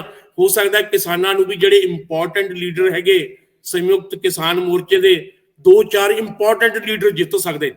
ਮੈਨੂੰ ਨਹੀਂ ਲੱਗਦਾ ਕਿ 10 ਤੋਂ ਜ਼ਿਆਦਾ, 7-8 ਤੋਂ ਜ਼ਿਆਦਾ ਸੀਟਾਂ ਕਿਸੇ ਕਿਸਾਨ ਮੋਰਚੇ ਨੂੰ ਆ ਸਕਦੀਆਂ ਹੈਗੀਆਂ, ਪਰ ਆਮ ਆਦਮੀ ਪਾਰਟੀ ਦਾ ਬੜਾ ਨੁਕਸਾਨ ਕਰ ਸਕਦੇ। ਇਹਦੇ ਨਾਲ ਫੇਰ ਜਿਹੜਾ ਫਾਇਦਾ ਮੁੜ ਕੇ ਟ੍ਰੈਡੀਸ਼ਨਲ ਪਾਰਟੀਆਂ ਨੂੰ ਹੀ ਹੋ ਸਕਦਾ ਇਹਦਾ, ਇਹ ਸਾਰੀ ਗੇਮ ਦਾ। ਜੀ ਪ੍ਰੋਫੈਸਰ ਸੇਖੋਂ ਸਾਹਿਬ, ਮੈਨੂੰ ਜ਼ਰੂਰ ਇਹ ਥੋੜੇ ਜਿਹੇ ਸੰਖੇਪ ਦੇ ਵਿੱਚ ਹੀ ਰੱਖਿਓ, ਅਸੀਂ ਕਾਫੀ ਅੱਗੇ ਵਧ ਆਏ ਹਾਂ। ਮੈਨੂੰ ਜ਼ਰੂਰ ਇਹ ਦੱਸ ਦਿਓ ਕਿ ਬਹੁਤ ਦਿਸ਼ਾਵੀ ਮੁਕਾਬਲਿਆਂ ਦੇ ਵਿੱਚ, ਇੱਕ ਹਲਕੇ ਦੇ ਵਿੱਚ ਪ੍ਰਭਾਵਸ਼ਾਲੀ ਪਾਰਟੀਆਂ ਦੇ 5-5 ਜਾਂ 6-6 ਉਮੀਦਵਾਰ ਜਦੋਂ ਆਮਣੇ ਸਾਹਮਣੇ ਹੋਣਗੇ, ਤਾਂ ਉਦੋਂ ਤੁਸੀਂ ਨਤੀਜੇ ਕਿਹੋ ਜਿਹੇ ਵੇਖ ਰਹੇ ਹੋ? ਕਿਹੜੀ ਪਾਰਟੀ ਨੂੰ ਸਭ ਤੋਂ ਵੱਧ ਨੁਕਸਾਨ ਤੇ ਸਭ ਤੋਂ ਵੱਧ ਫਾਇਦਾ ਹੋਣ ਵਾਲਾ? ਦੇਖੋ, ਇਹ ਨਹੀਂ ਹੈ, ਮੈਨੂੰ ਲੱਗਦਾ ਵੀ ਆਪਾਂ ਜਿਹੜਾ ਵੋਟਰਾਂ ਨੂੰ ਬਹੁਤ ਅੰਡਰ ਐਸਟੀਮੇਟ ਕਰ ਰਹੇ ਹਾਂ ਜੀ। ਸਭ ਤੋਂ ਵੱਡੀ ਗੱਲ ਇਹ ਹੈਗੀ ਆ ਕਿ ਵੋਟਰ ਇੰਨਾ ਅਵੇਅਰ ਹੈਗਾ ਵਾ ਕਿ ਉਹ ਸਾਡੇ ਇੱਥੇ ਬੈਠ ਕੇ ਜੋ ਅਸੀਂ ਕਹਿਣ ਡਏ ਆ ਉਹ ਜ਼ਰੂਰੀ ਨਹੀਂ ਉਹਨੇ ਉਹਦੇ ਨਾਲ ਜਾਣਾ ਹੈ। ਤੇ ਹਰ ਵਿਅਕਤੀ ਇੰਨਾ ਅਵੇਅਰ ਹੈ, ਹਰ ਬੰਦਾ ਕੰਸਰਨਡ ਹੈ। ਪੰਜਾਬ ਬਹੁਤ ਛੋਟਾ ਜਿਹਾ ਹੈ, ਉਹ ਵਿਅਕਤੀਆਂ ਦੇ ਕਿਰਦਾਰ ਨੂੰ ਜਾਣਦਾ ਹੈ, ਉਹ ਜਿਹੜਾ ਖਾਸ ਕਰਕੇ ਪਾਰਟੀਆਂ ਨੂੰ ਜਾਣਦਾ ਹੈ, ਉਹ ਏਜੰਡੇ ਨੂੰ ਜਾਣਦਾ ਹੈ, ਸਾਰਾ ਕੁਝ ਜਾਣਦਾ ਹੈ। ਜਿਹੜੀ ਗੱਲ ਰਹੀ ਹੈ ਕਿ ਕੁਝ ਪਾਰਟੀਆਂ ਖਾਸ ਕਰਕੇ ਜਿਹੜਾ ਅਕਾਲੀ ਦਲ ਦੀ ਮੈਂ ਗੱਲ ਕਹਿ ਸਕਦਾ ਇੱਥੇ ਕਿ ਉਹਦੇ ਪ੍ਰਤੀ ਲੋਕਾਂ ਦੇ ਮਨਾਂ ਦੇ ਵਿੱਚ ਅਜੇ ਵੀ ਜਿਹੜੀ ਹੈ ਨਾ, ਮੈਨੂੰ ਲੱਗਦਾ ਵੀ ਕੁੜੱਤਣ ਭਰੀ ਪਈ ਆ। ਉਹਦੀ ਸਮੱਸਿਆ ਸਭ ਤੋਂ ਵੱਡੀ ਉਹਦੀ ਲੀਡਰਸ਼ਿਪ ਦੀ ਸਮੱਸਿਆ, ਇਸ ਕਰਕੇ ਅਕਾਲੀ ਦਲ ਦਾ ਇਹ ਚੈਲੰਜ ਰਿਹਾ। ਅਕਾਲੀ ਦਲ ਉਹ ਤੋਂ ਬਾਹਰ ਨਿਕਲ ਹੀ ਨਹੀਂ ਸਕਿਆ ਔਰ ਸਭ ਤੋਂ ਵੱਡਾ ਖੋਰਾ ਜੇ ਪਿਛਲੇ ਸਮੇਂ 'ਚ ਲੱਗਣ ਡਿਆ ਤਾਂ ਉਹ ਅਕਾਲੀ ਦਲ ਨੂੰ ਲੱਗਣ ਡਿਆ। ਬਾਕੀ ਜਿਹੜੀ ਖਾਨ ਸਾਹਿਬ ਨੇ ਗੱਲ ਕੀਤੀ ਆ ਕਿ ਇਹ ਵੇਖੋ ਇਦਾਂ ਨਹੀਂ ਹੁੰਦਾ ਕੋਈ ਵੋਟਰ ਕਿਸੇ ਦਾ 2007 ਦੇ ਵਿੱਚ ਅਮਰਿੰਦਰ ਸਿੰਘ ਨੂੰ 2000 ਆਪਣੇ ਉਹਦੇ ਵਿੱਚ 1997 ਦੇ ਵਿੱਚ ਕਾਂਗਰਸ ਪਾਰਟੀ ਨੂੰ ਮਾਝੇ ਦੇ ਵਿੱਚੋਂ ਇੱਕ ਸੀਟ ਨਹੀਂ ਸੀ ਮਿਲੀ। ਆਜ਼ਾਦ ਹੀ ਸੋਨੀ ਸੀ, ਇਕੱਲੇ ਸੋਨੀ ਆਜ਼ਾਦ ਸੀ, ਬਾਕੀ ਕਾਲੀ। ਹਾਂ, 14 ਸੀਟਾਂ ਸੀ ਸਾਰੀਆਂ। ਗੱਲ ਕਰਦਾ ਨਾ 12 ਤੋਂ 17 ਤੱਕ ਇਹ ਪੰਜਾਬ ਦੇ ਵਿੱਚ ਬਹੁਤ ਫ੍ਰੀਕੁਐਂਟ ਚੇਂਜ ਆ। ਮੈਂ ਇਸ ਕਰਕੇ ਕਹਿ ਰਿਹਾ ਕਿ ਜਿਹੜੀ 60% ਆਫ ਦਾ ਟੋਟਲ ਇਲੈਕਟੋਰੇਟ ਆ ਯੂਥ ਆ, ਉਹ ਕਿਸੇ ਆਈਡੀਓਲੋਜੀ ਦੇ ਨਾਲ ਕਮਿਟਡ ਨਹੀਂ ਹੈ। ਜੀ ਦੇ ਆਰ ਨਾਟ ਕਮਿਟਡ। ਕੋਈ ਹੁਣ ਵੋਟਰ ਉਹਨਾਂ ਕਮਿਟਡ ਨਹੀਂ ਹੈ ਕਿ ਮੈਂ ਅਕਾਲੀ ਦਲ ਨੂੰ ਵੋਟ ਪਾਉਣੀ ਆ, ਮੈਂ ਕਾਂਗਰਸ ਨੂੰ ਪਾਉਣੀ ਆ, ਮੈਂ ਦੂਸਰੇ ਪਾਸੇ ਨੂੰ ਪਾਉਣੀ ਆ। ਦਾ ਪ੍ਰੋਬਲਮ ਇਜ਼ ਦੈਟ ਕਿ ਪੰਜਾਬ ਦੇ ਲੋਕ ਇੰਨਾ ਸਤਾਏ ਪਏ ਆ, ਲੱਗਦਾ ਹੈ ਜਾਂ ਰੀਅਲ ਹੈ ਜਾਂ ਇਮੇਜਿਨਡ ਹੈ, ਜਿਹਦੇ ਵਿੱਚ ਉਹਨਾਂ ਦੇ ਸਾਹਮਣੇ ਆ ਵੀ ਇਹ ਜੋ ਟ੍ਰੈਡੀਸ਼ਨਲ ਪਾਰਟੀਆਂ ਹੈ ਅਕਾਲੀ ਤੇ ਕਾਂਗਰਸ, ਪੰਜਾਬ ਦਾ ਭੱਠਾ ਬਿਠਾਉਣ ਦੇ ਵਿੱਚ ਇਹਨਾਂ ਦਾ ਬਹੁਤ ਵੱਡਾ ਰੋਲ ਹੈ, ਇਹਨਾਂ ਲੀਡਰਾਂ ਦਾ ਬਹੁਤ ਵੱਡਾ ਰੋਲ ਹੈ। ਇਸੇ ਕਰਕੇ ਇਹ ਇੰਨੀ ਨਫ਼ਰਤ ਹੈ ਕਿ ਇਹ ਪਿੰਡਾਂ ਦੇ ਵਿੱਚ ਵੜਨਾ ਜਿਹੜਾ ਇਹਨਾਂ ਵਾਸਤੇ ਮੁਸ਼ਕਲ ਹੋਇਆ। ਇਹ ਇਸ਼ੂ ਜਿਹੜਾ ਵਾ ਅਜੇ ਕਿਉਂਕਿ ਠੀਕ ਆ ਆਮ ਆਦਮੀ ਪਾਰਟੀ ਨੂੰ ਨਹੀਂ ਦੇਖਿਆ। ਆਮ ਆਦਮੀ ਪਾਰਟੀ ਨੇ ਬਹੁਤ ਗਲਤੀਆਂ ਕੀਤੀਆਂ 2014 ਦੇ ਵਿੱਚ, ਕਿਉਂਕਿ ਸਾਡਾ ਥੋੜਾ ਵਾਹ ਰਿਹਾ ਇਹਨਾਂ ਦੇ ਨਾਲ। ਸਾਨੂੰ ਪਤਾ ਸੀਗਾ ਕਿ ਜਿਸ ਤਰੀਕੇ ਦੇ ਨਾਲ ਜਿੱਦਾਂ ਦੇ ਸਧਾਰਨ ਬੰਦਿਆਂ ਨੇ ਇਲੈਕਸ਼ਨ ਲੜੀ ਸੀ, ਪੰਜਾਬ ਦੇ ਲੋਕ ਨੂੰ ਲਾਈਕ ਕਰਦੇ ਆ। ਪੰਜਾਬ ਦੇ ਲੋਕ 15-20 ਸਾਲਾਂ ਤੋਂ ਨਵਾਂ ਐਕਸਪੈਰੀਮੈਂਟ ਕਰਦੇ ਆ। 92 ਚ ਕੀਤਾ ਸੀ, 14 ਚ ਕੀਤਾ ਸੀਗਾ, 17 ਦੇ ਵਿੱਚ ਆਪਣੀ ਕਰਤੂਤ ਨਾਲ ਹਾਰੇ ਸੀ। ਜਦੋਂ ਇਹਨਾਂ ਨੇ ਖਾਲਿਸਤਾਨੀਆਂ ਨਾਲ ਵੀ ਯਾਰੀ ਪਾਉਣੀ ਸ਼ੁਰੂ ਕਰਤੀ ਤੇ ਨਕਸਲਾਈਟੀਆਂ ਨਾਲ ਵੀ ਯਾਰੀ ਪਾਉਣੀ ਸ਼ੁਰੂ ਕਰਤੀ ਤੇ ਸਾਰਾ ਕੁਝ ਕਰਨਾ ਸ਼ੁਰੂ ਕਰਤਾ। ਟਿਕਟਾਂ ਵੇਚੀਆਂ, ਵੰਡੀਆਂ ਦੇ ਐਲੀਗੇਸ਼ਨ ਇਹਨਾਂ ਤੇ ਲੱਗੇ ਸੀਗੇ। This time it seems to me ਇਹ ਬਹੁਤ ਕੌਸ਼ੀਅਸ ਹੋ ਕੇ ਚੱਲਣ ਦੇ। ਅਜੇ ਕਿ ਗੱਲ ਦਿੱਲੀ ਦਰਬਾਰ ਵਾਲੀ ਆ। ਰਾਘਵ ਚੱਡਾ ਇੱਕ ਗੱਲ ਕਰਦਾ ਵਾ, ਕੇਜਰੀਵਾਲ ਹੀ ਆਣ ਕੇ ਆਪਣੀ ਗਾਰੰਟੀ ਦਿੰਦਾ ਵਾ, ਪੰਜਾਬ ਦੇ ਕਿਸੇ ਲੀਡਰ ਨੂੰ ਅਥੋਰਾਈਜ਼ ਨਹੀਂ ਕਰਦੇ ਕਿ ਉਹ ਬੋਲ ਸਕਦੇ ਹੈ। ਨਾ ਕੋਈ ਐਮਐਲਏ ਜਿਹੜਾ ਹੈਗਾ ਜਿਹਨੇ ਵੀ ਬੋਲਣ ਦੀ ਕੋਸ਼ਿਸ਼ ਕੀਤੀ ਉਹਨੂੰ ਚੁੱਕ ਕੇ ਬਾਹਰ ਮਾਰਿਆ। ਪਰ ਐਨੀ ਹਾਓ ਜਦੋਂ ਲੋਕਾਂ ਦੀ ਤੁਸੀਂ ਇਮੈਜੀਨੇਸ਼ਨ ਦੇ ਲੈਵਲ ਤੇ ਜਾ ਕੇ ਉਹਨਾਂ ਨਾਲ ਇੰਟਰੈਕਟ ਕਰਦੇ ਜੋ, ਕਿਤੇ ਨਾ ਕਿਤੇ ਉਹਨਾਂ ਦੇ ਖਾਨੇ ਦੇ ਵਿੱਚ ਸੌਫਟ ਜਿਹੜੀ ਹੈਗਾ ਕਾਰਨਰ ਜਿਹੜਾ ਹੈਗਾ ਵਾ ਉਹ ਆਮ ਆਦਮੀ ਪਾਰਟੀ ਲਈ ਪਿਆ। ਦੂਸਰੀ ਗੱਲ ਸਮਾਜ ਮੋਰਚੇ ਦੀ, ਇਹ ਗੱਲ ਫੈਕਟ ਹੈ। ਇਸ ਵੇਲੇ ਸਮਾਜ ਮੋਰਚੇ ਨੇ ਰਵਾਇਤੀ ਪਾਰਟੀਆਂ ਵਾਸਤੇ ਖਾਸ ਕਰਕੇ ਤੇ ਆਮ ਆਦਮੀ ਪਾਰਟੀ ਵਾਸਤੇ ਚਿੰਤਾ ਜ਼ਰੂਰ ਪੈਦਾ ਕੀਤੀ ਆ, ਕਿਉਂਕਿ ਸਮਾਜ ਮੋਰਚੇ ਨੂੰ ਪਿੰਡਾਂ ਦੇ ਪੋਲਿੰਗ ਸਟੇਸ਼ਨਾਂ ਤੇ ਆਪਣੇ ਏਜੰਟ ਬਿਠਾਉਣ ਦੇ ਵਿੱਚ ਕੋਈ ਮੁਸ਼ਕਲ ਨਹੀਂ ਆਉਣੀ। ਪਰ ਇਹ ਲਿਖਿਆ ਵੀ ਹੈ ਕਿ ਜਿਸ ਪਾਰਟੀ ਕੋਲ ਸਾਡੀ ਰਾਜਨੀਤੀ ਧੜਿਆਂ ਦੀ ਆ, ਇੱਥੇ ਕੋਈ ਵਿਚਾਰਧਾਰਾ ਨਹੀਂ ਹੈ, ਇੱਥੇ ਕੋਈ ਜਾਤ ਜੱਟਾਂ ਦੇ ਸਾਲੇ ਵਿੱਚੇ ਕਾਲੇ ਮਾਲੇ, ਇੱਥੇ ਨਾ ਜਾਤ ਅਸਰ ਕਰਦੀ ਆ ਨਾ ਧਰਮ ਅਸਰ ਕਰਦਾ ਵਾ। ਅਸੀਂ ਵੇਖਿਆ ਕਿ 12-17 ਦੇ ਵਿੱਚ 2 ਤੋਂ 5% ਲੋਕ ਸੀ ਜਿਨ੍ਹਾਂ ਲਈ ਧਰਮ ਵੱਡਾ ਮੁੱਦਾ ਸੀ ਇਲੈਕਸ਼ਨ ਹੋਣ ਵਾਸਤੇ। ਮੁੱਦੇ ਆ ਬੇਰੁਜ਼ਗਾਰੀ, ਮੁੱਦੇ ਆ ਕਰਪਸ਼ਨ, ਮੁੱਦੇ ਆ ਮਾਫੀਆ, ਮੁੱਦੇ ਹੈਗਾ ਵਾ ਐਜੂਕੇਸ਼ਨ, ਮੁੱਦੇ ਹੈਗੀ ਹੈਲਥ, ਮੁੱਦੇ ਹੈਗਾ ਸਾਰਾ ਟਰਾਂਸਪੋਰਟ। ਇਹ ਮੁੱਦੇ ਆ ਔਰ ਇਹ ਮੁੱਦਿਆਂ ਨੂੰ ਕੌਣ ਹੱਲ ਕਰੂਗਾ? ਟ੍ਰੈਡੀਸ਼ਨਲ ਪਾਰਟੀਆਂ ਤੋਂ ਕਿਸੇ ਨੂੰ ਆਸ ਨਹੀਂ ਹੈਗੀ। ਇਹ ਗੱਲ ਥੱਲੇ ਤੱਕ ਪਰਕੋਲੇਟ ਕਰ ਗਈ। 80 ਸਾਲ ਦੇ ਬਜ਼ੁਰਗਾਂ ਵਿੱਚ ਬਹਿ ਕੇ ਗੱਲ ਕਰੋਗੇ ਨਾ, ਜੇ ਆਪਾਂ ਉਹਨਾਂ ਦੇ ਕੋਲ ਬਹਿ ਕੇ ਗੱਲ ਕਰਦੇ, ਇਹ ਨਹੀਂ ਵੀ ਗਏ ਆਪਾਂ ਰਿਕਸ਼ੇ ਤੇ ਚੜ੍ਹ ਕੇ ਚਲੇ ਗਏ, ਜਿੱਦਾਂ ਆਮ ਤੌਰ ਤੇ ਦਿੱਲੀ ਵਾਲੇ ਕਰਦੇ ਹੁੰਦੇ, ਜੀ ਮੈਂ ਟੈਕਸੀ ਤੇ ਜਾ ਰਿਹਾ ਸੀ, ਡਰਾਈਵਰ ਨਾਲ ਗੱਲ ਕੀਤੀ, ਮੈਨੂੰ ਆਹ ਪਤਾ ਲੱਗ ਗਿਆ। ਏਦਾਂ ਨਹੀਂ ਹੈਗਾ। ਸਿਟ ਵਿਦ ਦੈਮ। ਹੁਣ ਇਹਨਾਂ ਬਾਰੇ ਉਹਨਾਂ ਦੀ ਬਹਿ ਗਈ ਆ ਵੀ ਠੀਕ ਹੈ, ਇਹਨਾਂ ਨਾਲੋਂ ਚੰਗਾ ਹੋਊਗਾ।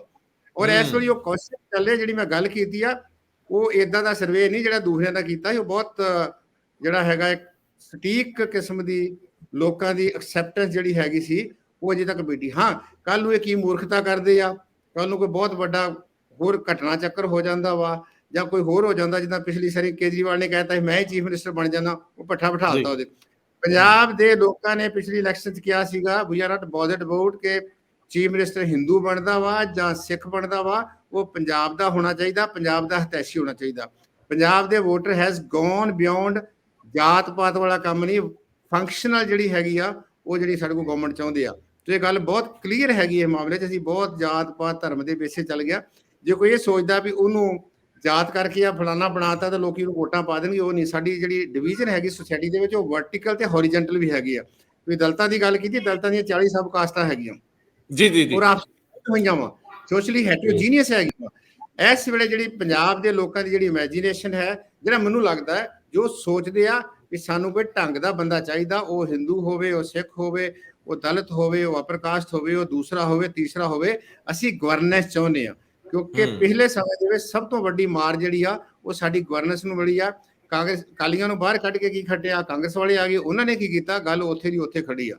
ਮੇਰਾ ਕਹਿਣ ਦਾ ਭਾਵ ਹੈਗਾ ਕਿ ਵੋਟਰ ਨੂੰ ਇੰਨਾ ਆਪਾਂ ਕੈਜੂਅਲ ਨਾ ਲਈਏ। ਜੇ ਉਹਨੂੰ ਲੱਗਾ ਵੀ ਸਮਾਜ ਮੋਰਚਾ ਸਾਡਾ ਕਿਸੇ ਪਾਸੇ ਬੇੜੀ ਨਹੀਂ ਲਾਉਂਦਾ ਤੇ they may go to any other party, ਇਹ ਕੋਈ ਜ਼ਰੂਰੀ ਦੇ ਨਾਲ ਹੀ ਖੜੇ ਹੁੰਦੇ ਆ।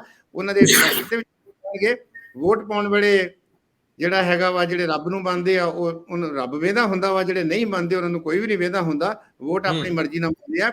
ਇਹ ਆਪਾਂ ਨੂੰ ਮੰਨਣਾ ਚਾਹੀਦਾ ਹੈ ਕਿ ਵੋਟਰ ਆਟੋਨਮਸ ਹੋ ਗਿਆ। ਫਿਰ ਕਿਸੇ ਸਮੇਂ ਗੱਲ ਕਰਾਂਗੇ ਵੀ ਕਿੱਦਾਂ 1996 ਔਨਵਰਡ ਜਿਹੜੀ ਇਹ ਰੌਲਾ ਪੈਂਦਾ ਕਾਸਟ ਦਾ, ਪਰ ਕਾਸਟ ਦੇ ਨਾਲ ਹੋਰ ਬਹੁਤ ਸਾਰੇ ਫੈਕਟਰ ਹੈ। ਸਭ ਤੋਂ ਵੱਡਾ ਫੈਕਟਰ ਲੋਕਾਂ ਦੀ ਰੋਟੀ ਰੋਜੀ, ਸੋਸ਼ਲ ਇਕਨੋਮਿਕ ਇਸ਼ੂ ਜਿਹੜੇ ਆ ਉਹ ਇੰਪੋਰਟੈਂਟ ਹੈ ਜਦੋਂ ਕੋਈ ਵੀ ਵਿਅਕਤੀ ਕਿਸੇ ਵੀ ਪਾਰਟੀ ਨੂੰ ਜਾਂ ਕਿਸੇ ਵੀ ਕੈਂਡੀਡੇਟ ਨੂੰ ਵੋਟ ਪਾਉਂਦਾ।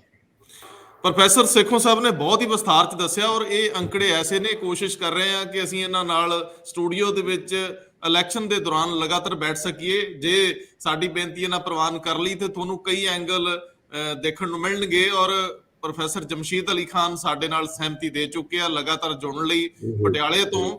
ਪ੍ਰੋਫੈਸਰ ਸਾਹਿਬ, ਜਾਂਦੇ ਜਾਂਦੇ ਕੋਈ 1 ਮਿੰਟ ਦੇ ਅੰਦਰ ਅੰਦਰ ਤੁਸੀਂ ਪ੍ਰੋਫੈਸਰ ਸਾਹਿਬ ਦੀਆਂ ਗੱਲਾਂ ਦੇ ਨਿਚੋੜ ਚੋਂ ਕੋਈ ਵੱਖਰੀ ਸੁਰ ਜਾਂ ਵੱਖਰੀ ਰਾਏ, ਜਾਂ ਜਿਹੜੀ ਤੁਹਾਨੂੰ ਲੱਗਦਾ ਕਿ ਸਹਿਮਤੀ ਵਾਲੀ ਵੀ ਰਾਏ ਆ ਉਹ ਦੇਣੀ ਹੋਵੇ ਤਾਂ ਜ਼ਰੂਰ ਦਿਓ। ਹਾਲਾਂਕਿ ਇੱਕ ਚੀਜ਼ ਤਾਂ ਬਹੁਤ ਨਿੱਤਰ ਕੇ ਸਾਹਮਣੇ ਆ ਗਈ, ਆਉਂਦੇ ਦਿਨਾਂ 'ਚ ਐਟੀਟਿਊਡ ਨਿਰਭਰ ਕਰੇਗਾ ਰਾਜੇਵਾਲ ਕਿਸ ਅਗਰੈਸ਼ਨ ਨਾਲ ਅੱਗੇ ਵੱਧਦੇ ਆ, ਲੋਕਾਂ ਨੂੰ ਕਨੈਕਟ ਕਰ ਪਾਉਂਦੇ ਆ, ਲੋਕਾਂ ਨਾਲ ਕਨੈਕਟ ਕਰਦੇ ਆ ਕਿ ਨਹੀਂ। ਕੇਜਰੀਵਾਲ ਕੋਈ ਗਲਤੀ ਤਾਂ ਨਹੀਂ ਕਰਦੇ, ਜਾਂ ਉਹ ਆਪਣੀ ਜਿਸ ਤਰ੍ਹਾਂ ਦੀ ਉਹਨਾਂ ਦੀ ਲਹਿਰ ਆ ਇਹਨੂੰ ਅੱਗੇ ਕਿੰਨਾ ਵਧਾ ਪਾਉਂਦੇ। ਜਾਂਦੇ ਜਾਂਦੇ ਕੋਈ ਟਿੱਪਣੀ ਪ੍ਰੋਫੈਸਰ ਜਮਸ਼ੀਦ ਅਲੀ ਖਾਨ।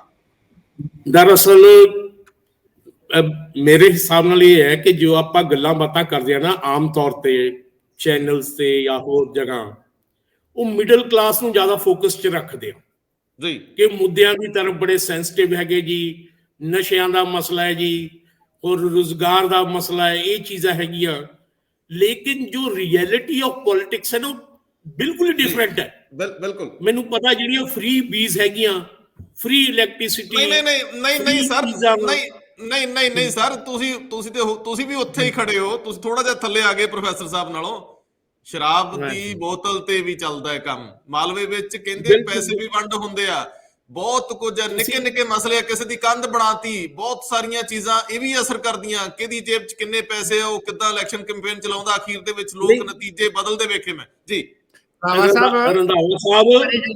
ਸਾਹਿਬ ਇਹ ਜਿਹੜੇ ਗਰੀਬ ਜਨਤਾ ਨਾਲ ਆਦਮੀ ਪਾਰਟੀ ਦੇ ਉਹ ਬੰਦੇ ਜਿੱਤੇ ਸੀਗੇ ਜਿਨ੍ਹਾਂ ਨੇ ਬਹੁਤ ਵੱਡੇ ਵੱਡੇ ਪੈਸੇ ਵਾਲਿਆਂ ਤੋਂ ਡਸਟ ਲਿਸਟ ਨੂੰ ਹਰਾਇਆ ਸੀਗਾ। ਜੀ ਜੀ ਜੀ, ਸਾਡੀ ਐਗਜ਼ਾਮਪਲਸ ਹੈਗੀਆਂ। ਇਹ ਕਹਿ ਦੇਣਾ ਫ੍ਰੀਬੀਜ਼ ਵਾਲਾ ਪੈਸਿਆਂ ਵਾਲਾ ਗੱਲ ਆ ਚਾਹੇ ਕਰਨ ਵਾਲਾ ਗੱਲ ਆ, ਮੈਨੂੰ ਲੱਗਦਾ ਵੀ ਵੋਟਰਸ ਦੀ ਜਿਹੜੀ ਹੈਗੀ ਆ ਨਾ, ਇੱਕ ਤੇ ਇੰਟੈਗ੍ਰਿਟੀ ਦੇ ਉੱਤੇ ਅਸੀਂ ਕੁਐਸਚਨ ਮਾਰਕ ਕਰ ਰਹੇ ਹੋਵਾਂਗੇ, ਦੂਸਰਾ ਉਸਨੂੰ ਅੰਡਰ ਐਸਟੀਮੇਟ ਕਰ ਰਹੇ ਕਿ ਇਹ ਜਿਹੜੇ ਮੁੱਦੇ ਨਹੀਂ ਪ੍ਰੋਫੈਸਰ ਸਾਹਿਬ, ਇੱਕ ਤੁਹਾਡੇ ਨਾਲ ਮੈਂ ਬਿਲਕੁਲ ਸਹਿਮਤ ਹਾਂ ਕਿ ਇਹ ਵਾਕਿਆ ਹੀ ਇਤਿਹਾਸ ਦੇ ਵਿੱਚ ਮੌਜੂਦ ਆ। ਕਈ ਮੌਕੇ ਐਸੇ ਆਏ ਜਦੋਂ ਬਹੁਤ ਪਲਟੀਆਂ ਵੱਜੀਆਂ। ਤੁਹਾਨੂੰ ਤਾਂ ਉਹ ਵੀ ਯਾਦ ਹੋਣਾ, ਤੁਸੀਂ ਹੁਣ ਅੱਜ ਜ਼ਿਕਰ ਨਹੀਂ ਉਹਦਾ ਕੀਤਾ, ਸਿਮਰਨਜੀਤ ਸਿੰਘ ਮਾਨ ਕਿੰਨੀਆਂ ਵੋਟਾਂ ਨਾਲ ਜਿੱਤਦੇ ਆ ਤੇ ਪੂਰੀ ਦੀ ਪੂਰੀ ਲਹਿਰੀ, ਠੀਕ ਹੈ ਜੀ। ਫਿਰ ਤੁਸੀਂ ਦੇਖੋ ਕਿ ਆਮ ਆਦਮੀ ਪਾਰਟੀ ਕਿਵੇਂ ਪਲਟੀਆਂ ਮਾਰਦੀ ਹੈ ਔਰ ਪ੍ਰੋਫੈਸਰ ਸਾਧੂ ਸਿੰਘ ਜਿੱਤ ਜਾਂਦੇ ਆ, ਇੱਕ ਕਾਲਜ ਪ੍ਰੋਫੈਸਰ। ਇਹ ਸਾਰੀਆਂ ਚੀਜ਼ਾਂ ਬਿਲਕੁਲ ਮੌਜੂਦ ਨੇ, ਲੇਕਿਨ ਫਿਰ ਵੀ ਬਹੁਤ ਜਗ੍ਹਾ ਦੇ ਉੱਤੇ ਸਰਮਾਏਦਾਰ ਕਾਇਮ ਹੀ ਰਹੇ ਨੇ, ਰਲ ਰੁਲ ਕੇ ਵੀ ਲੜੇ ਨੇ, ਚੀਜ਼ਾਂ ਸਾਰੀਆਂ ਉਹ ਵੀ ਹੋਈਆਂ। ਆਪਾਂ ਇਹਨਾਂ ਚੀਜ਼ਾਂ ਨੂੰ, ਬਰੀਕ ਚੀਜ਼ਾਂ ਨੂੰ ਅੱਗੇ ਜਾ ਕੇ ਲਵਾਂਗੇ। ਸੱਚਮੁੱਚ ਤੁਸੀਂ ਪ੍ਰੋਫੈਸਰ ਸਾਹਿਬ ਸੋਹਣੀ ਗੱਲ ਕੀਤੀ ਜੀ। ਜੀ ਜੀ ਜਮਸ਼ੀਦ ਅਲੀ ਖਾਨ ਜੀ, ਆਪਾਂ ਹੁਣ ਛੁੱਟੀ ਲੈ ਲਈਏ ਜੇ ਆਗਿਆ ਦੋ ਤਾਂ। ਥੈਂਕ ਯੂ ਜੀ, ਥੈਂਕ ਯੂ, ਬਹੁਤ ਬਹੁਤ ਸ਼ੁਕਰੀਆ, ਬਹੁਤ ਅੱਛਾ ਲੱਗਾ। ਮੈਂ ਮਾਫੀ ਚਾਹੁੰਦਾ ਜੇ ਦੋਨਾਂ ਲਈ ਮੇਰੇ ਕੋਲੋਂ ਕੋਈ ਲਫ਼ਜ਼ 19 ਹੋ ਗਿਆ ਹੋਵੇ। ਅਦਰਵਾਈਜ਼ ਏਡੇ ਵੱਡੇ ਲੋਕ ਜਿਹੜੇ ਪੂਰਾ ਦਿਨ ਕਿਤਾਬਾਂ ਦੇ ਨਾਲ ਜੁੜੇ ਆ, ਅੰਕੜਿਆਂ ਨਾਲ ਜੁੜੇ ਆ, ਜਿਹੜੇ ਨਿੱਕੀ ਤੋਂ ਨਿੱਕੀ ਮੂਵ ਨੂੰ ਟੇਢੀ ਨਜ਼ਰ ਨਾਲ ਚਸ਼ਮਾ ਬਦਲ ਕੇ ਵੇਖਦੇ ਆ, ਅਸੀਂ ਬਹੁਤ ਵਡਭਾਗੇ ਆ ਕਿ ਸਾਡੇ ਨਾਲ ਜੁੜ ਜਾਂਦੇ। ਬਹੁਤ ਮਿਹਰਬਾਨੀ। ਬਹੁਤ ਅੱਛਾ ਲੱਗਿਆ, ਤੁਸੀਂ ਸੇਖੋਂ ਸਾਹਿਬ ਨਾਲ ਵੀ ਮੁਲਾਕਾਤ ਕਰਾਤੀ ਬੜੀ ਦੇਰ ਬਾਅਦ। ਜੀ।